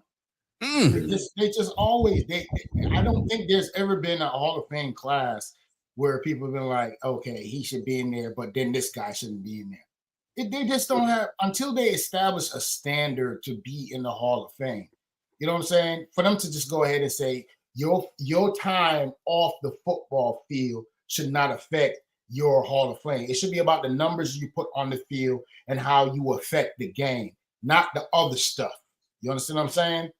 And that's a big thing for me because the bottom line is you have players in the NFL that did great things, never won a championship, and was very, very effective. That's not in the Hall of Fame over people like Luke Kuechly. Luke Kuechly, yes, I will advocate for him to be in there, but not over some of the players that's come before him. Yeah. If you go ahead and put the numbers out there and how they affected the game. Luke Kuechly was a big thing. Yeah, but when Cam Newton was there, so he had a daggone audience. So he was doing his thing. But at the same time, think about all them linebackers from back in the day that was bleeding, playing with daggone freaking broken wrists and broken knees and busted stuff, and they had to win it because they had something to push for. These players nowadays don't do nothing compared to what these players did back in the day. They had to play for their families, for their right to live, for their right to be relevant. I would say this, and I think Luke Kuechly played the same amount of time. What's my man for the 49ers that got in? I think he only played like 6 or 7 years. And he was linebacker for the 49ers. He got it. I think he got in either last year or the year before last. Well, like it was oh man. Charles Haley? Warner? No. Warner. Oh, Warner's still playing. No. It's he got in, but he didn't. Willis. Patrick Willis. Yeah, Patrick Willis. I know it's over the W. Patrick Willis. He got in, but because I think he only played like 6 or 7 years that he retired at his peak. I think he retired at 28 or something like that, 28, 29. So Luke Kuechly's in that same vein. They was great when they was playing, but then they quit football. Well, retired from football at an early age. Fellas, I just need a quick answer on this so we can move on. If the Hall was strictly about dominance, how different would this class look? Pharaoh King. Ooh, that's a good question. Damn. Okay, who was it? Besides Roger Craig. Hold on. Let me give you a point. Another point. The Man on Street ad. Yeah, I had all these like, dang, that's a good question. Oh Lord, here you go. No, you went to the bottom for that, bro. So what? Luke, names again. It was yeah. Let's see the names. I'm gonna play video again. Now I got to play the video again. Hold on, right here. Let's get into the Hall of Fame class because these New England Patriots, they took plenty of headlines as it relates to this class. As you guys know, no Bill Belichick, no Robert Kraft, but some all-time greats do go in. Drew Brees, Larry Fitzgerald, Luke Kuechly, Adam Vinatieri, and Roger Craig. I'm going to go with Larry Fitzgerald on that one. I'm about to say the same thing. I think Luke Kuechly's the odd man out for the mere fact that Larry Fitzgerald was the standard for a lot of years in the NFL as a wide receiver. And that's why you said off of effort. That's what we say. He agreeing with you. He's saying if the Hall was strictly about dominance, how different would this class look?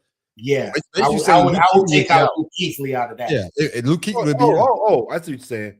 Yeah, because Larry Fitzgerald was dominant. Yes, he was. From day one. Pharaoh, and I'm gonna make sure I get everybody.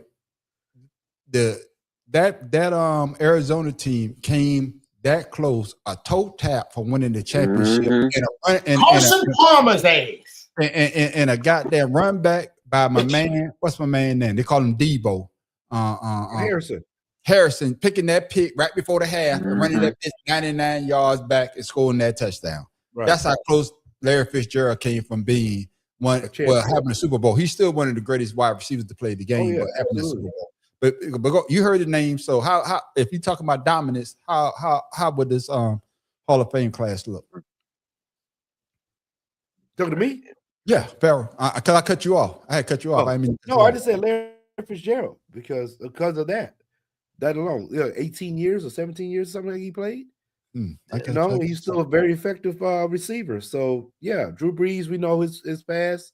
Luke Kuechly, the short time he was in there. Yeah. Roger Craig, 3 Super Bowls. Come on, man.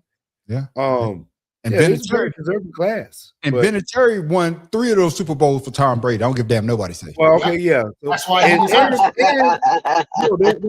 mention that he went to Indianapolis and won there too. Oh, damn, sure did. Goddamn, Pharaoh. I'm gonna give you half a point because shit. I knew that. Adam Vinatieri? Yeah. He's a clutch kicker, man. You can't take that from him. $10 same question, man. If the Hall was strictly about dominance, how different would this class look? It look very different. I see Drew Brees who's been there, Larry Fitzgerald, Luke Kuechly. By the way, old boy Patrick Willis, he was in for 8 years and with the 7 Pro Bowls. So that's but and Roger Craig, I don't understand. He was dominant when he was on the field, even though he didn't play as long. Absolutely destructive with them knees. Yeah. He's one of the main. I would say everyone. Yeah. This class will be good without Adam Vinatieri as far as dominance. Oh hell no, Tim Dog. Oh shit. First one for you tonight, Tim Dog. You heard me what I say? He won 3 of those Super Bowls for Tom Brady. He won 3. Yeah, but Adam Vinatieri was only dominant when they could use him. Are you? If they didn't use him, Tom Brady won't be what Tom Brady 6-3 or 7-3. Bro, do you understand how much Tom Brady didn't have to go to the end zone and just get in field goal range? Pharaoh, listen to this, Pharaoh. I'm about to say some blasphemy shit. I'm just fucking with you, shot. I'm just fucking with you. I'm just fucking with you. Listen to this, dog. Fellas on the panel, I'm about to say some blasphemy shit. Y'all know how I feel about LeBron. If it wasn't for Vinatieri, fucking got that Tom Brady will have LeBron James championship numbers. Hey, crazy. And so with Bill Belichick. And so was Bill Nope. Belichick. That's, Nope. that's just my Because opinion. they'd get rid of him if he was sorry. So That's true. I hear what That's you very say, true. Tim Dog, but that's your Especially opinion. that man. game where he kicked it in that Just- snow. just- In that do you- snow, do you with think- the Raiders. what about Justin Tucker? What about him? He a Well, daggone sex, well, he's a sex deviant. I would say this. But see, that doesn't take. I mean, what about his game on the field? Justin Tucker going to get into the Hall of Fame, but it's going to take a while. Now, I'm going to say that he's going to get in the Hall of Fame. It's just going to take him a while because he's the most accurate kicker, I believe, in All NFL time. history. Yep. Yes, he's going to get in, but it's going to take him a while. Last question, I'm shouting for your answer. Same thing. Who would you, if it was about dominance? What about this class would be left out? I already told you, Keithley. Okay then. All right, then moving along. Shit. Got a lot more show to get to. Shit, man. Motherfuckers won't say shit. Under the breath and shit like I can hear shit. You know, I've been drinking. Been drinking. You do that every week. I do it every night. Yeah, you talking about. Oh man, do we man. need to have an intervention? Hell no, because I like drinking.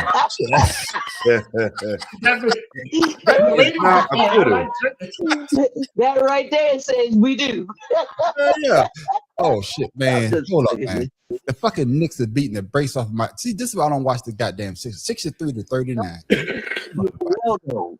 Fellas, But they got a good season going so far. The hell with that. We talked about this last week. We talked about the Hall of Fame. For some reason, a lot of people is coming down on my man Tony Dungy. Damn. Tony Dungy about which way did he vote. And I want us to talk about that quick because he had this to say when the guy asked him how did he vote? Why didn't he vote for it? Did he vote for Belichick or not? Yeah, Belichick or not. Coach, one big obvious question here. You're a voter. Did you vote for Bill Belichick?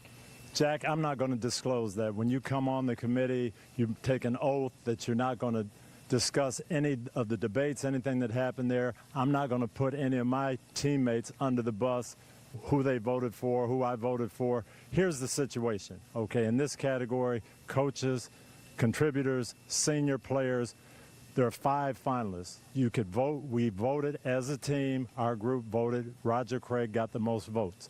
I stand behind that as a teammate. That's how we voted. But here's the problem. We voted for 3 people. There are 2 other slots available. Bill Belichick definitely deserves to be in the Hall of Fame. Robert Kraft deserves to be in the Hall of Fame. L.C. Greenwood deserves to be in the Hall of Fame. Yep. Ken Anderson deserves to be in the Hall of Fame. And we've got 2 slots. But because of a change that the Hall of Fame made 2 years ago, none of those guys got in. And it wasn't because of us. People think that we voted against Bill Belichick. We did not. As a matter of fact, if the vote, same exact vote, had taken place, same totals 2 years ago, Bill Belichick would be in, so would another deserving Hall of Famer, and that's why I'm upset. That is not right. I'm coming to you on Hey, this it's right there. Yeah, I'm coming to you, Tim Dog. I'm coming to you, Tim Dog. Then I want everybody to answer this. When Tony Dungy refused to disclose whether he voted for Bill Belichick first ballot Hall of Fame induction, was he protecting the integrity of the voting process or avoiding accountability? No, he was following the rules and the regulations. Said you won't discuss it with anybody. I mean, it's plain and simple. Why have rules if you're not going to follow them? I got you. I got you. I mean, I don't know why the panel changed the rule, whatever it was, but obviously it affected the vote for everyone. So I got you. reason why they didn't vote. Pharaoh King, your First of thoughts? all, to the interviewer Michael K, who said that Tony Dungy needed to be fired, go find the goddamn Epstein files first. Why don't you do that? Yeah. All right. You worried about some voting on who goes in and who gets Can in. I ask you this, Pharaoh? Yeah. You say that you took there's another guy on one of the sports shows, I think it's on ESPN, say that Tony Dungy doesn't have any integrity. Yeah, you can say what you want. He just sat there and said the rules that the committee Mhm. put up there is the reason why they did the vote the way they did it was because of their rules, who That's are right. not people that engaged in the game. It's journalists. So you can sit there and say he don't have any integrity, but you didn't get Trump to, with his tax files, get these FC files out, all this stuff taken care of. You worried about football, they ain't changing nobody's lives other than the player themselves, but you're not worried about the people that's fucking your lives over in the United States. And all of them that just got their priorities in the wrong place. So fuck them and everybody about them, especially this Michael K guy. Hey, you know, fuck him to you, Shada, man. It's one thing you can't say about Tony Dungy is that he don't have any integrity. That's one thing about certain coaches. You know, you can say some shit about Bill Belichick because we know he all cheated. We know he cheated, but you can't say that about Tony Dungy. I think he's been above board. Even how Tampa Bay did it. He never talk bad about Tampa Bay. If anybody can have a reason to talk bad about a goddamn situation, Tony Dungy has that earned that right. But he's always been one of those high character guys. And then for them to say that he doesn't have any integrity because they don't know if he voted or did not vote for Bill Belichick to get It's his nigga right. That's his right. Exactly. Because like you say, following the rules. And just like you say, Tin Doc, he's following the rules. So the same question you goddamn Shouter. But Tony, yeah, thank you. Y'all know I'm slow. But the judge refused to disclose whether he voted for Bill Belichick first ballot Hall of Fame induction. Was he protecting the integrity of the voting process or avoiding accountability? Tony Dungy was being a professional. Being a professional. He's answering the question in regards to his the oaths that he took from office. You know what I'm saying? At least he's going ahead and saying, you know what? I'm not going to throw my colleagues under the bus. This is something, and he told you what the rules were. We don't discuss it. We don't do all of that. So I'm not going to fault the man for saying something that's already, we got daggone ICE breaking down people's doors, and we already told them that the Constitution said they ain't supposed to do it, but they're doing it anyway. So my thing is, if Tony Dungy is the only black man holding the daggone standard up for what the committee said is supposed to happen, how you going to be mad? That's what we've been screaming about all these things across sports. There needs to be a standard.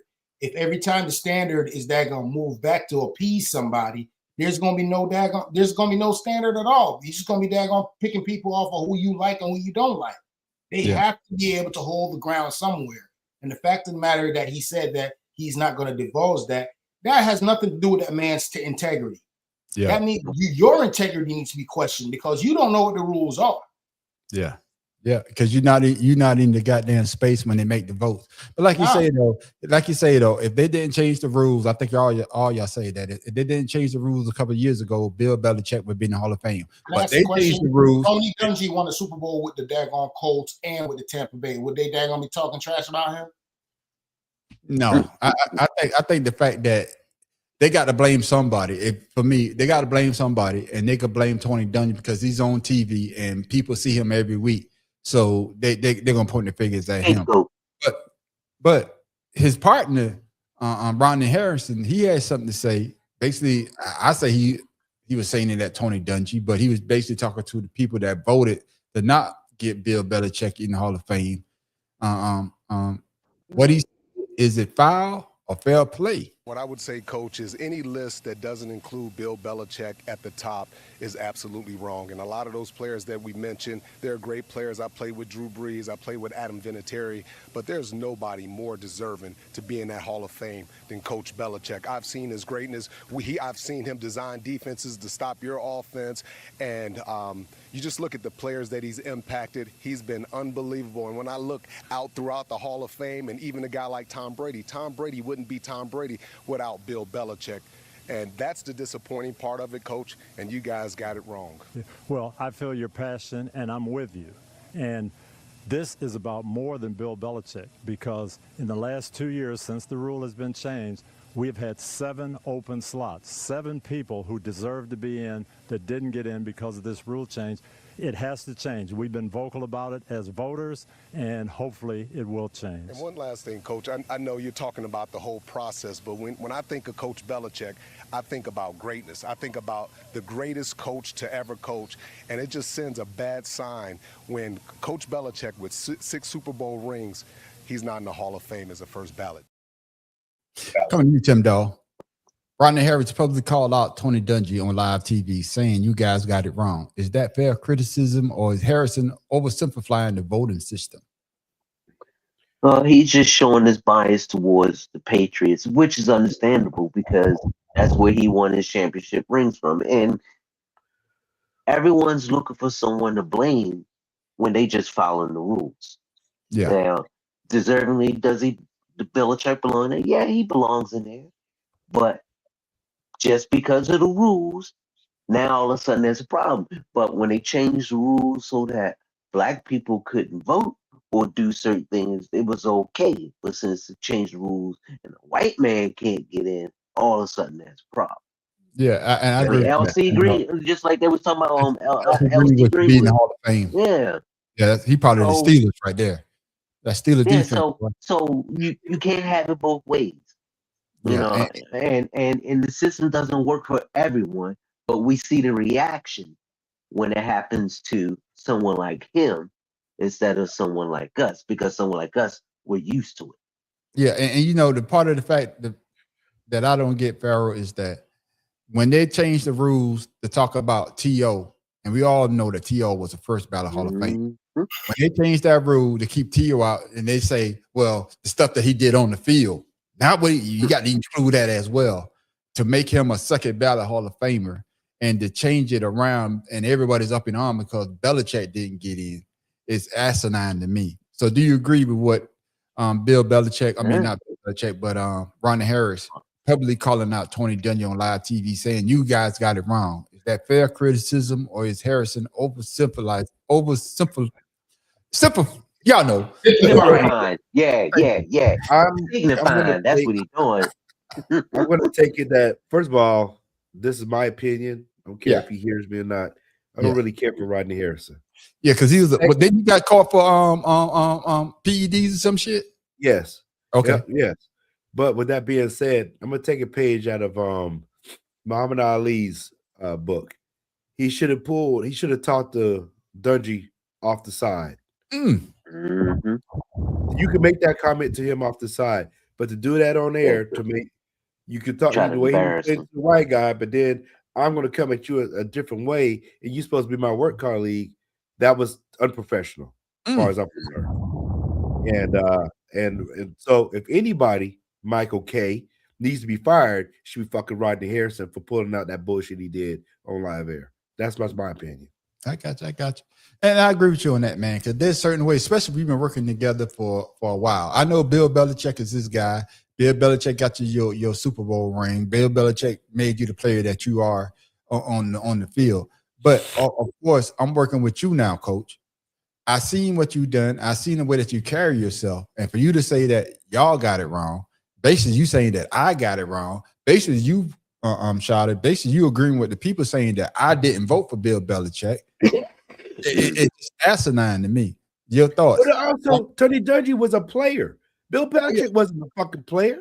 Yeah, he played for the Eagles. Matter of fact, he played for the Eagles. Yeah, he got drafted the 18th round. Safety special teams. Mm-hmm. Yeah, right. Trust me, I got that play saved.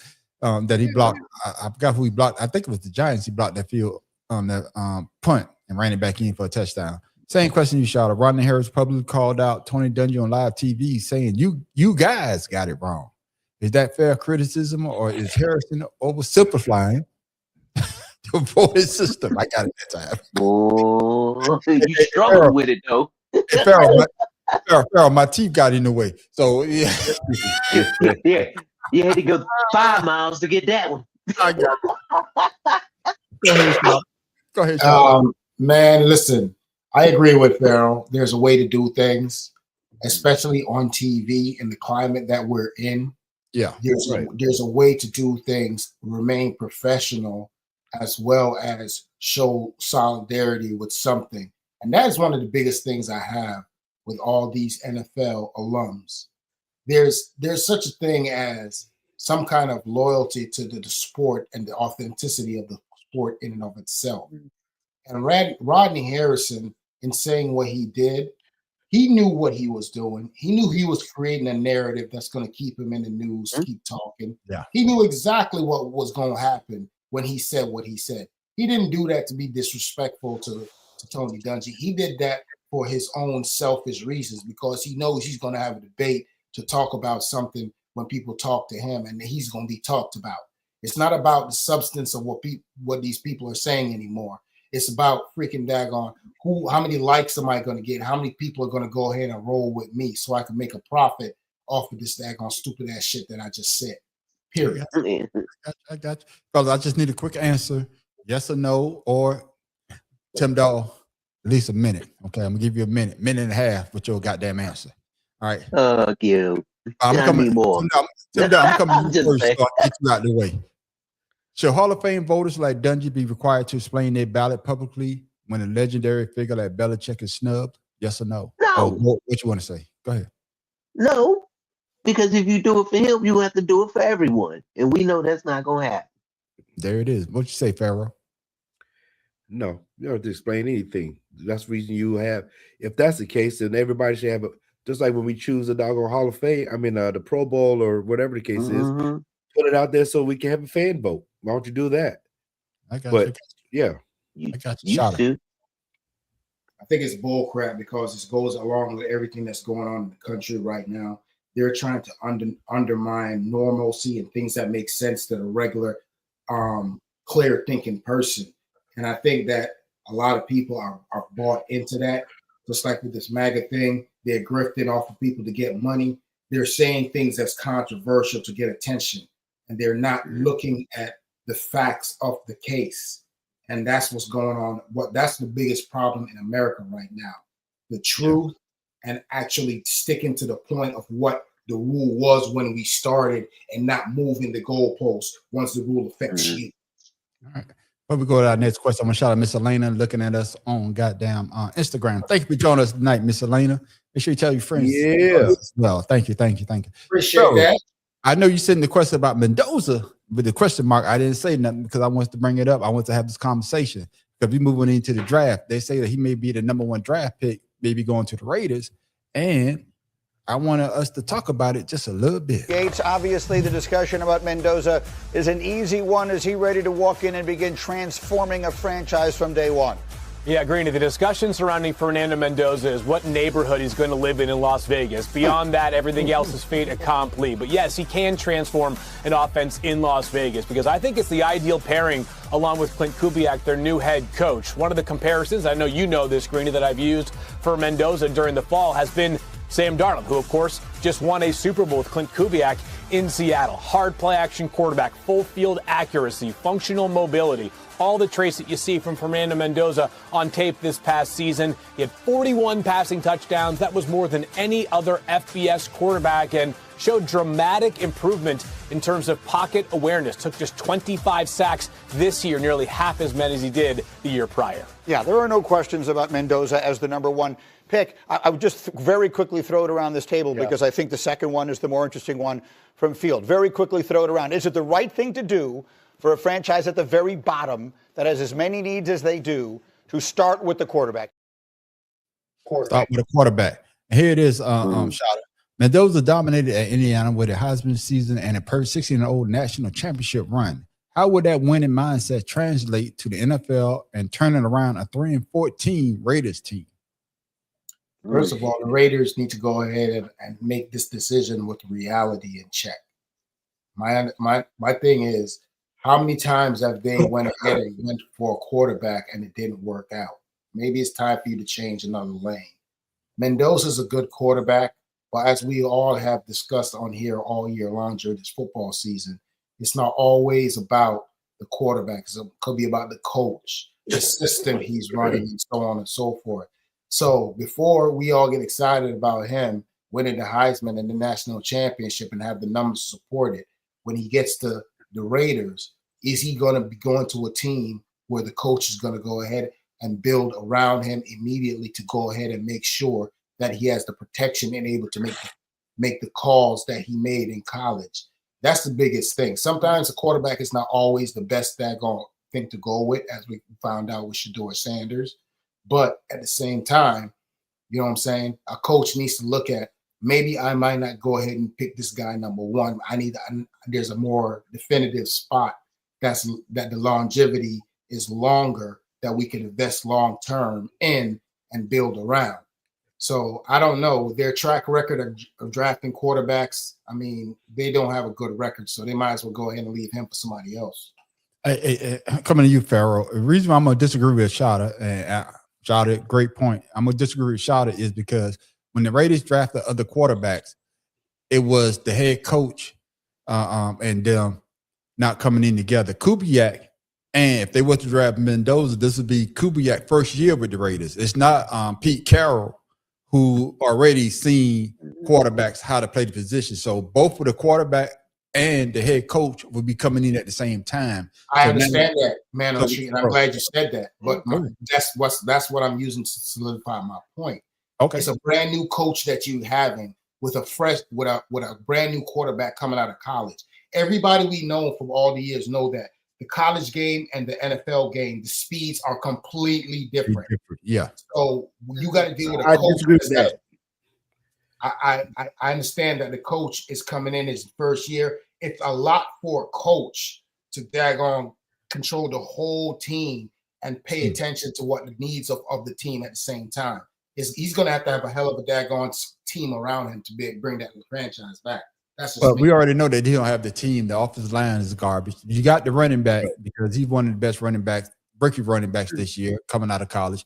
Farrell, like I was saying before, the head coach, and if they was to get Mendoza, they could grow together. Now we got our quarterback. Now I guess they could work on other parts of making the Raiders better. Your thoughts?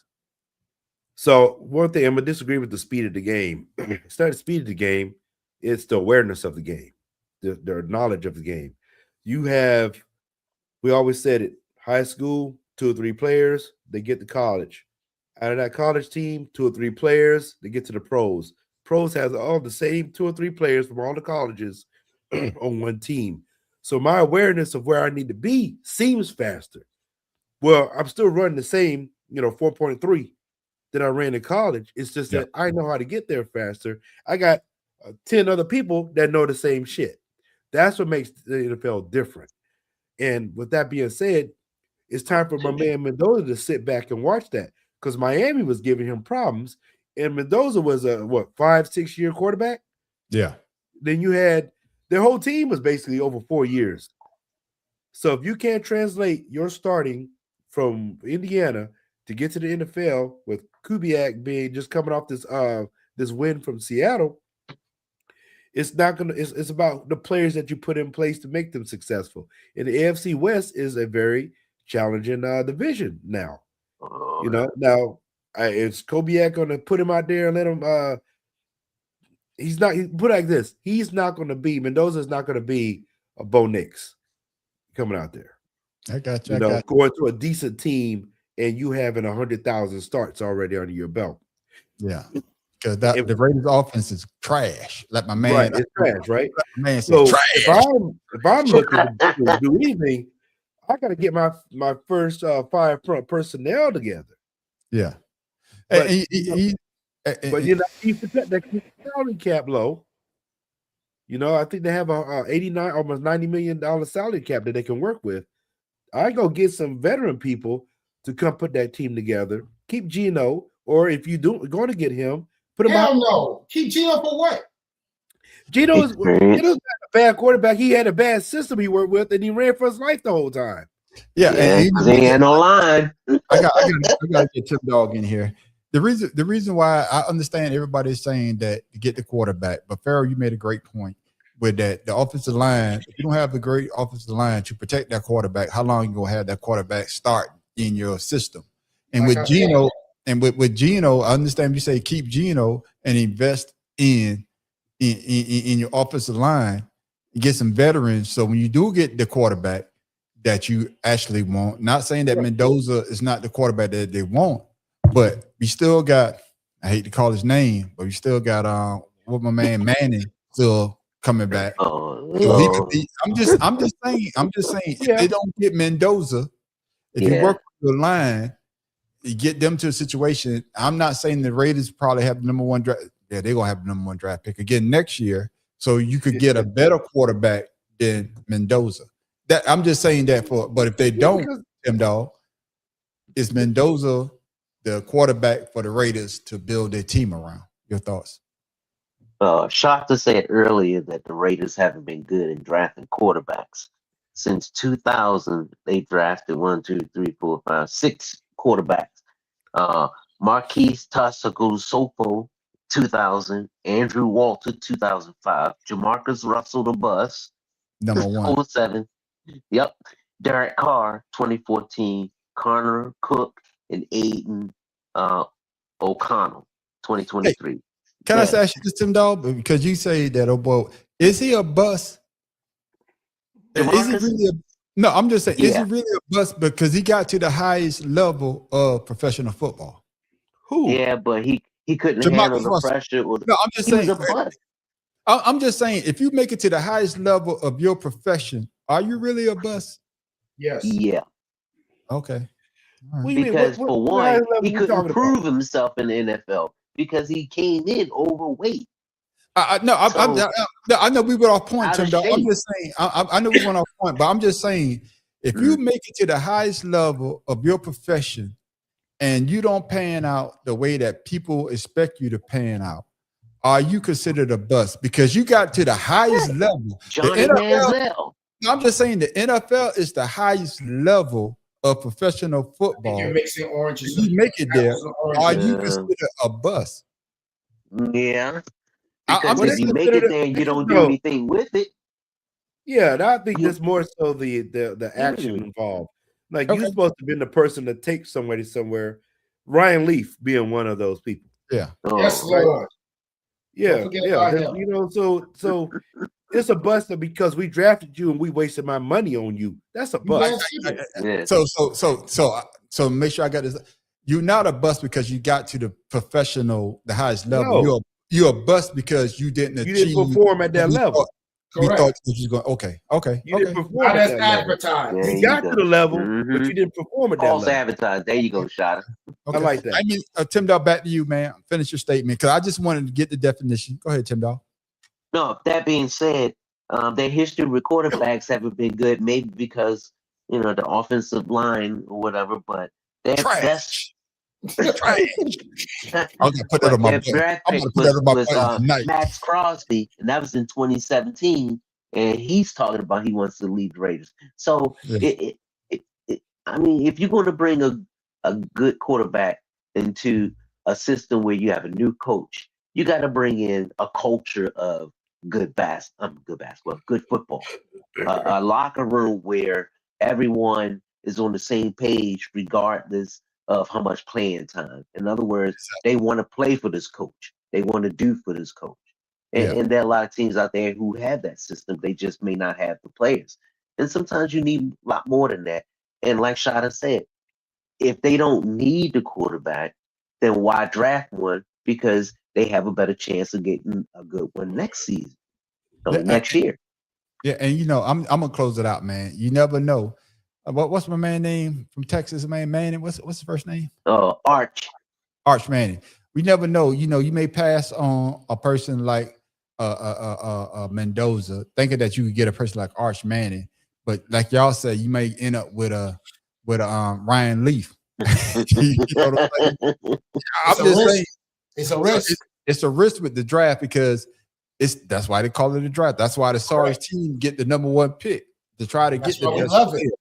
Yeah, so we don't know. I think that if they do get him, that first year you got your running back already, you get your quarterback. Now, next year, we're not going to be good, but now I can work on that offensive line to get us to be competitive. That's just my way of thinking because I see what Mendoza did. I seen how Arch Manning did, and the chance of us getting Arch Manning is slim to none because there's more sorry teams out there than there are good teams because the Jets are garbage. You know what I'm saying? So they could be, I'm just saying, what the Giants, they're still rebuilding. So it's just the fact to me that the pass on Mendoza would be a shot in the foot. Pharaoh, am I wrong thinking that way? I don't know, man. It's a crapshoot, so you don't know what you're doing. I don't know, man. It's like Joe said, man, the Raiders and the Bears, have been putting rookies on the field and may have them run for their damn lives, man. Yeah. So, and then you criticize the quarterbacks for running for their fucking life. Yeah. Yeah, but Caleb seemed to be doing all right. Well, like Shawty said, he'd rather saw him in the Super Bowl than what we saw last weekend. So exactly.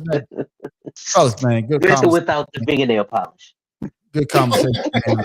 Always, ladies and gentlemen. Hope y'all was entertained with that. But now it's time for a main man shout out. Oh, somebody, Joe heard what you say. What Joe say?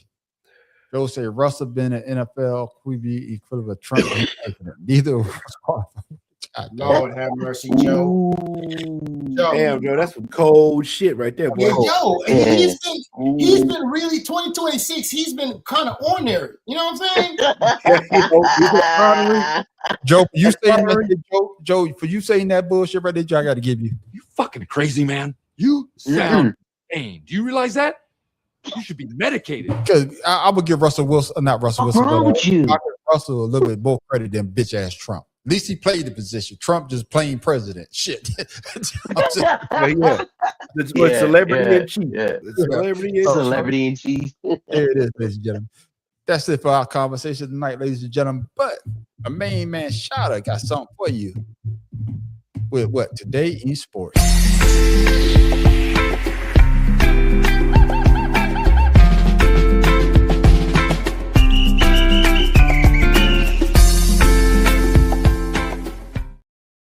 Shada, what you got for us this week, my brother?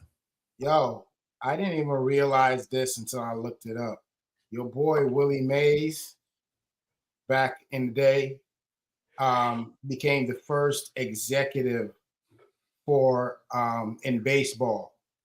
Outfielder Willie Mays signs baseball highest contract for $130,000 per year in 1966 with the San Francisco Giants. So that's two things. Last week, I brought y'all some information that we didn't know, and I honestly did not know this as well. He is Willie Mays, along with all his great attributes, working in civil rights as well as in baseball. He became the first African-American to sign the highest contract at $130,000 per year in 1966. Shout out to Willie Mays. For today in sports, Shada came with some heat again this week.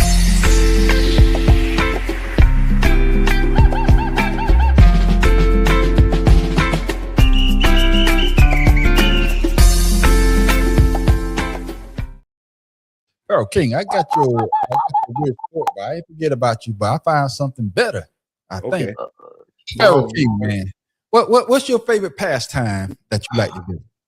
Oh my God! You always say You always say if you get some money, what would you go buy?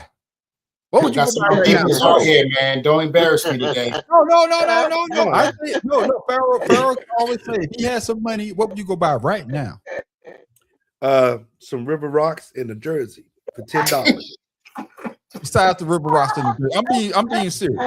If you had money right now because you had to sell your favorite thing. Man. You had the money right now. What would you go buy? Cadillac. Yes, sir. Welcome to the club. Come on, join the club.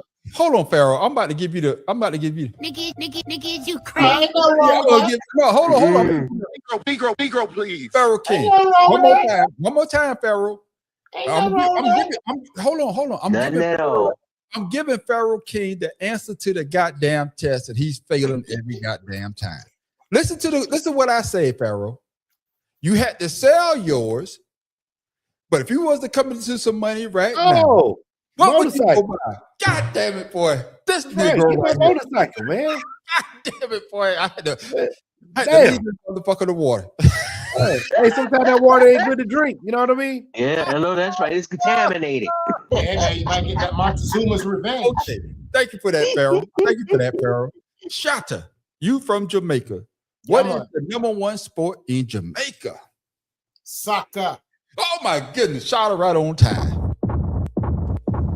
Ladies and gentlemen, this is what we bring you all type of weird. Yeah, you better not put this shit together. Yeah. Oh, he sure did. That's what it sounds like. He done brought you some great Pharaoh. Talking about goddamn River Rock. Well, y'all Pharaoh already gave it away. Ladies and gentlemen, I give you Moto Ball.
It's more of a dirt bike. But Pharaoh King, what do you think of motorbike? Mini bike. Where you I hope going? that place has some good ventilation because that exhaust will kill somebody. Yeah. You see all the doors are open. I was thinking the same joint. See all the doors are open. You know what I remind me of? That floor looks exactly like the floor in the bumper cars thing when we get in there. Yeah, it was like a bumper car fit. So my thing is, why they have everybody on the bikes doing the ball, and then the goalkeeper get to run around? I don't understand that. He should be on a bike too. But you Don't can't feel like, don't feel like he's at the disadvantage? No, it don't matter. No disadvantage. Everybody's on a bike. He should be on a bike too. That's what I'm saying. Yeah. I should have him on a scooter. It would be better if he was on a scooter. My question is, does the bikes have a certain amount of miles per hour they can go? I don't think so. Oh, they ain't going that fast. Okay, I'm just checking. I'm just wanting to know because if I kick the ball and the ball goes That too seems fast, like a lot of effort for nothing. I don't want my CCs to fail me. What you say? What you say? It seems like a lot of effort for nothing. That's a big ass ball. It looked like they was kicking a soccer beach ball. That's what it looked like. Tim Dog, what you think of motorball, man? Man, them some little ass bikes. That's why the ball looked big, because it was some little ass. Those are Cubs. They're called Cubs. I need to know what country this was in. Hey, I'm gonna say this, man. And people don't shoot me, but that's some white man shit. Who the fuck think of some shit like that? Yeah, I didn't know. Don't think of no shit like that. Now, the first thing that popped in my mind when I saw it was, oh this my is God. what happens when you get a group of little white boys together and they're in the neighborhood and they're building a house and they have all that dirt and they just have nothing else to do. They just go out there and do that. In Baltimore, we look for what this place is, and then they steal their bikes. I would say this, man. There's some things when I say, excuse me, because I don't like to say the N word, but I done seen some shit, and I'm saying, man, that's some nigga shit right there. This ain't. We all done seen some shit, man. That's some nigga shit right there. But man, this is a white man. Meek Mill don't feel that way. This is white man shit right here. But there, that is our weird sport of the week. Oh man, we done brought you a lot of great ones. Yeah, that's weird shit. That's a weird shit. We done brought you a lot of great ones. We try to bring you sports that you could do. If you could ride a bike and kick a ball, motor ball. If you got an ironing board, get on top of your roof, extreme ironing. I don't think my wrist can take the daggone clutch work. That's right. If you got some river rocks, go down to your favorite pond. And to be a professional, Pharaoh, what does it cost you? Well, I was going to put my money into it until I saw that. So $10 for the jersey. $10 for the jersey. And you get the free rocks. He said, I was going to put my money there until I saw this. Yeah, this I got to do. Yeah. You stupid, boy. Dumb as hell, boy. But ladies and gentlemen, that is our weird sport of the week. But now it's time for my man Pharaoh King with his trivia question of shit. I need to change from the week. I need to change the way I bring it back. Your session is my main man Pharaoh King with his trivia question. Never a dull moment. Never a dull moment.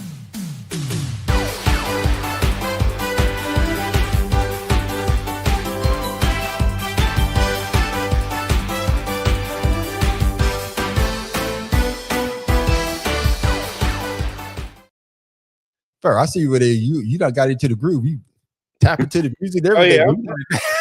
Every time I come on. So the football season is over.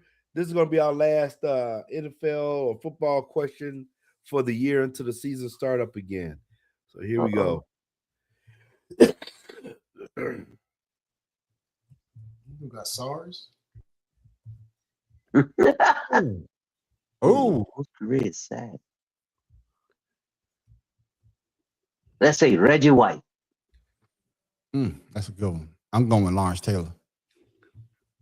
I'm going with Charles Mann. Oh, that's a good one too. Oh, that's a good one. I'm going with LT, man. I picked LT as well. Yeah, I'm going LT. I know. Yeah. Charles Mann. Damn, but that Reggie White one is a good one too, though. God damn. Yeah, I'm gonna stick with what I got, man. Where's Joe at? Joe, what you got, Joe? Joe still on. What you got, Joe? Reggie Joe, White. Yeah, Joe baby Reggie with Reggie too. What's the answer Here we there? go. God damn it, Reggie White. Hey, I just want you to know, man, on the street, I picked that since your damn cousin always talking shit, and it was an Eagle sacking on bitch ass Cowboys. Yeah, but I didn't pick. I went with LT, with who I think it is don't the matter. good- I knew that Reggie White whipped his ass, so Yeah, I went with Reggie White, not Reggie White, but Lawrence Taylor, because Lawrence Taylor, I always say, even though he's a Trump supporter, I still think he's the best. Lawrence Taylor ain't no damn Trump supporter. Lawrence Taylor's the Yeah. supporter who took him out of jail. No, I'm just saying. But Lawrence Taylor will tell you when they talk about who's the best defensive player ever. He always say that his name comes up, but he said the best defensive player he ever seen is Reggie White. He even said that. He said Reggie White is his best defensive player of all time. So, damn. Well, I'm gonna give myself a half a point because the Eagles are my team. So I'm gonna give myself a half a point. You can give yourself a half a point, don't mean it count. Shit, it count for me. I'm not keeping it on, but I'll keep my Anything to keep your motivation up, Pippin. Exactly. Yeah. Okay, man. Eyes and all. You know, this is the time of the year, man. We get sad though after football, man. Oh, it's hard to watch the other day. Terrible. Listen to me. I need medicine. Oh, God. It's a long off season. Oh, we got the USFL coming up. Yeah, I'm gonna get into it. Tim Dog, I'm gonna let you shine. Tim Dog, I'm gonna let you shine tonight. I'm gonna give you a little shine tonight. But fellas, before we go, I want a quick answer from each one of y'all. Gerald, what do your team need to do to be competitive next year and hopefully get to the playoff and go to the Super Bowl? Oh, Lord have mercy. Where do I begin? Make it short.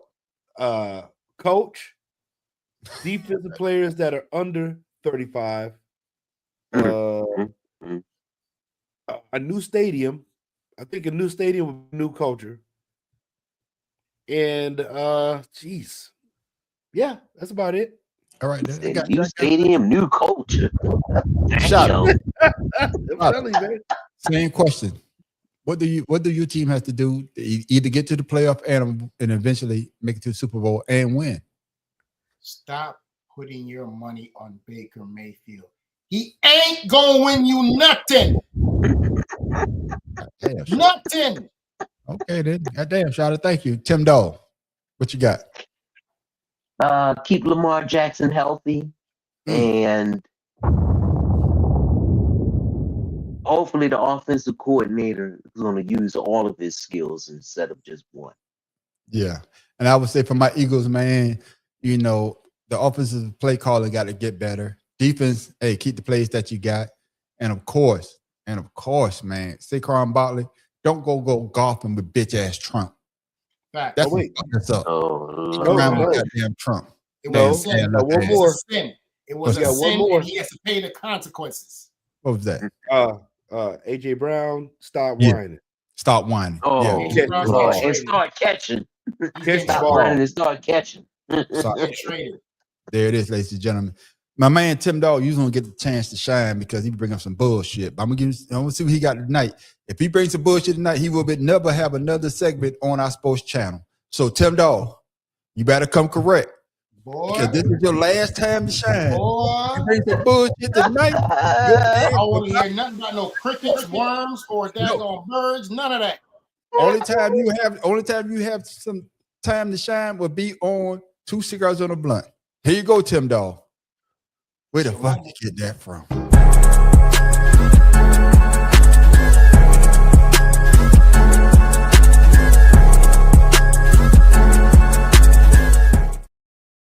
What you got for us tonight, Tim Dog? I'm ready. Mom's Hey, what I got for y'all tonight, this is all about the kids and about animated movies. And animated movies have gone through a change in the last couple of years, whereas they're becoming more, instead of just kid-friendly, but adult-friendly as well. Disney and Pixar, they have the highest grossing amount of movies, but Inside Out 2 and Zootopia. And Disney also coming out with live versions of their classics like not Pinocchio, the one with the genie, Aladdin. thank you, Aladdin and Beauty and the Beast and a couple of Cinderella that they bring into live versions for not just the kids but the family. And right now, there's a movie out by DreamWorks called GOAT, and it's about the underdog trying to win in the big games. That being said, just because it's animated and it's new doesn't mean that it's not just for the kids. Like I said, animated movies are becoming more and more adult friendly. Even some are just for adults only. So if you have the chance, and it's not embarrassing. Watch an animated cartoon. My favorite one is the Sausage Party. That's adults only. Of course it would be.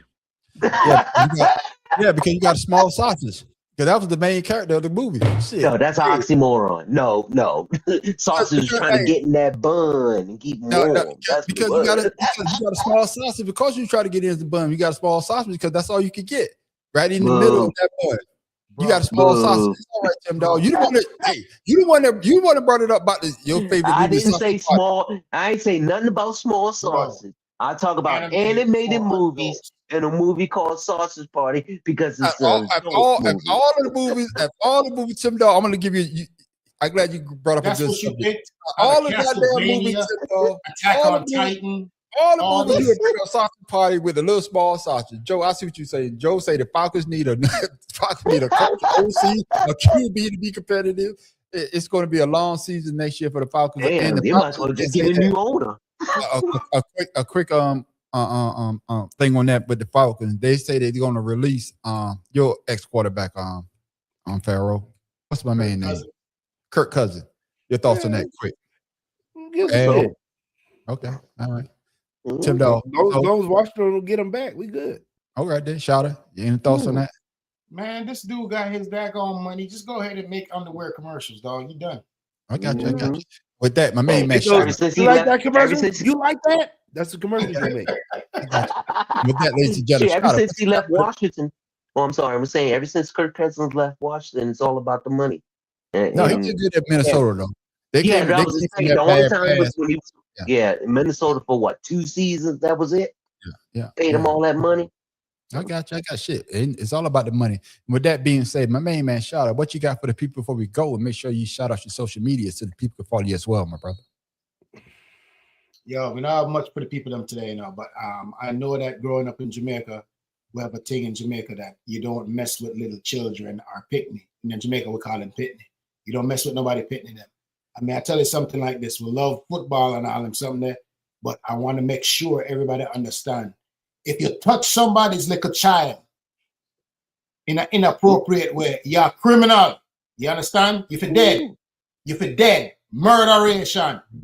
You know, if you touch children, a lie. Then people there in the White House and all of something, they talk about them, I touch children and protect. Yo, if you're a pedophile, if you're dead, man, if you're dead, done with that. You see the social down there. So follow me on Love One Love Social Blue Sky, shout out Yahoo. You practice with a picnic. Just to elaborate off of that, I was watching a couple. I don't know if you know that one white dude that debates these conservative. I forget his name. He's a young white dude. He had his history, but he's changed his life a little bit. Yeah, he's on. I know you're talking about. Yeah, there's a guy that came on there talking about sexual assault for little kids. He goes, "What is that? Explain that to me." And the guy was like, "What?" Like, because we talking about Trump and shit. Like, he was so adamant about supporting Trump. He wanted to know the definition of sexual assault was that why Donald Trump should not have these felonies or whatever the case is. Yeah, man. Like Shada said, man, you touch a kid, I'm gonna kill you. I'll go to jail. You ain't gonna make it. My main man. Oh, in China just said that pedophiles want to get the death penalty. Yep. Thank you. My main man, Tim Dog. What you got for the people before we go, my brother? Make sure you shout out your social media so the people can follow you as well, my brother. For you gentlemen who like the spring and the summer because women start to wear less and less, make sure you tell your wife that you're looking, because if not, she catch you. Your ass won't be looking no more. Instagram, Father's Love 99. It's all about me and my grandson. the hell was that? Was this a confession? What the hell was Man, going on? I got 25 years of experience. Hey, I love the sundresses. You ain't gonna take the sundresses away from me. You ain't doing that. I'm I sorry. got 25 years of experience. They look in the opposite direction. No, sir. The main man, Pharaoh King, man. What you got for the people before we go, my brother? Make sure you shout out your social media so the people can follow you as well. Well, mine's just little health information. King Ryan, Facebook, Ryan Pharaoh _71. Excuse my voice today, a little under the weather. But remember, you can't move your manhood without tightening your butthole. He's stupid. That's all I got. Man, I don't understand why do we keep doing this? Why are we allowing him to do this? Shout out to social media, my brother. You did it. Hey, take me out the big screen, man. Did he already start his social media? Yeah, he did. I did it first. Oh, I didn't hear it. Oh, man. yeah, you did. I didn't hear it, man. Okay, my Hey, bad, first of all, Yeah. I want to know what's going on with YouTube. What the hell? Yeah, I want to know what's going on in his household. What's going on? What the heck is going on here? Hey, man. Hey, when I went to work, man, about the horse thing, man, them jokers at work was killing it. I was like, my God. I just need y'all to know this stuff, man. Yeah, It's just man, hey, useless information. That's right. You never know. You might find yourself in a situation. That's And of right. course, ladies and gentlemen, you can always find me, the man on the street, at the Man on the Street show on YouTube. Man, I be dropping videos like hotcakes. I'm gonna thank everybody that was checking me out. Got a bunch of subscribers off of my last couple of videos. Thank you. A lot of comments. Hey, thank you for interacting with me. Yeah, thank you. Everybody that's sharing, thank you, King. Hey, Pharaoh, everybody that's sharing my videos, everybody that's commenting, I want to thank you. Make me get better. If you see something that I could do better, let me know. Hey, I can take criticism. You can also catch me at Creative Kansas Expression. I keep saying it, but I ain't put shit on there in about 3 months. But I need to start doing some shit because I keep shouting it out. Shit. Catch me on Creative Kansas Expression. That's my AI channel. All I do is tell AI what I wanted to do. AI does it, and I put it up. But make sure you come check us out on this Friday night at, goddamn it, 8 o'clock for 2 cigars and a blunt. Oh my goodness. We talk about politics, news, and entertainment, and we do that very well. But you want to stick around for the after show we call Asked Out. That's when everybody gets a chance to talk about what they want to talk about. Like like Tim Dog famously said, when usually we go straight, we'll make a right turn. But when we make that left, we're gonna drive that bitch right off the goddamn cliff. Then you want to make sure you come back next Wednesday night. Now the football is gone. Shit, we got to find other shit to talk about on the Better Than Sex Sports podcast. But we will, and trust me, you're going to be entertained. And with that, ladies and gentlemen, I am the Man on the Street. This is Pharaoh King. Only one man lost the Super Bowl bet, and that was Shada. So he owes us. Hey, no, Pharaoh, there was something you wanted to bring up, and I say remind me that you wanted to talk about. Damn, man, I forgot that shit. No, Okay. it was about It was about, no, I know what it is. It's about the Super Bowl playing in California. Oh, yeah. The taxi. Talk about that quick, like, man, before we go. Yeah, so they said that Sam Darnold, I mean, all the players got $178,000 Yeah. to go play the Super Bowl in California. But they have to pay $70,000 to go to the Super Bowl. They call it So job basically they're not getting any money for playing. Wait a minute. I gotta pay to go play in a game that I daggone won. Yeah, I was reading about it. Yeah, they got to go pay to play there, man.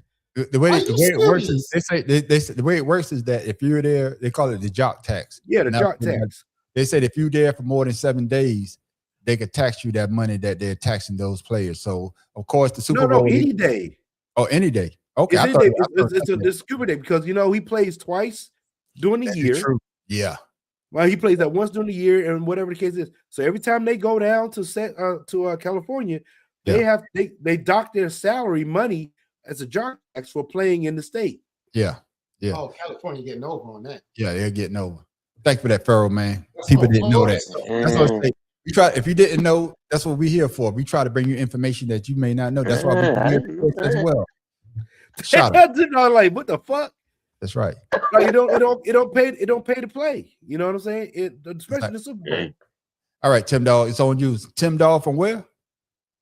Oh man, Tim Dog from Be More Careful. Men screw with dicks, women screws with minds. That man, that's worse than my shit, man. I just want to. Good night. Thank you for coming out. This motherfucker just hurt my damn head. Thank With you that, for ladies coming and out. gentlemen, have a good night. Be safe out there. Make sure y'all come check us out this Friday night at 8 o'clock for Two Cigars and a Blunt. And we'll see you then. And this time I got the right intro or the right outro. I got the right outro. Oh my God. We're out.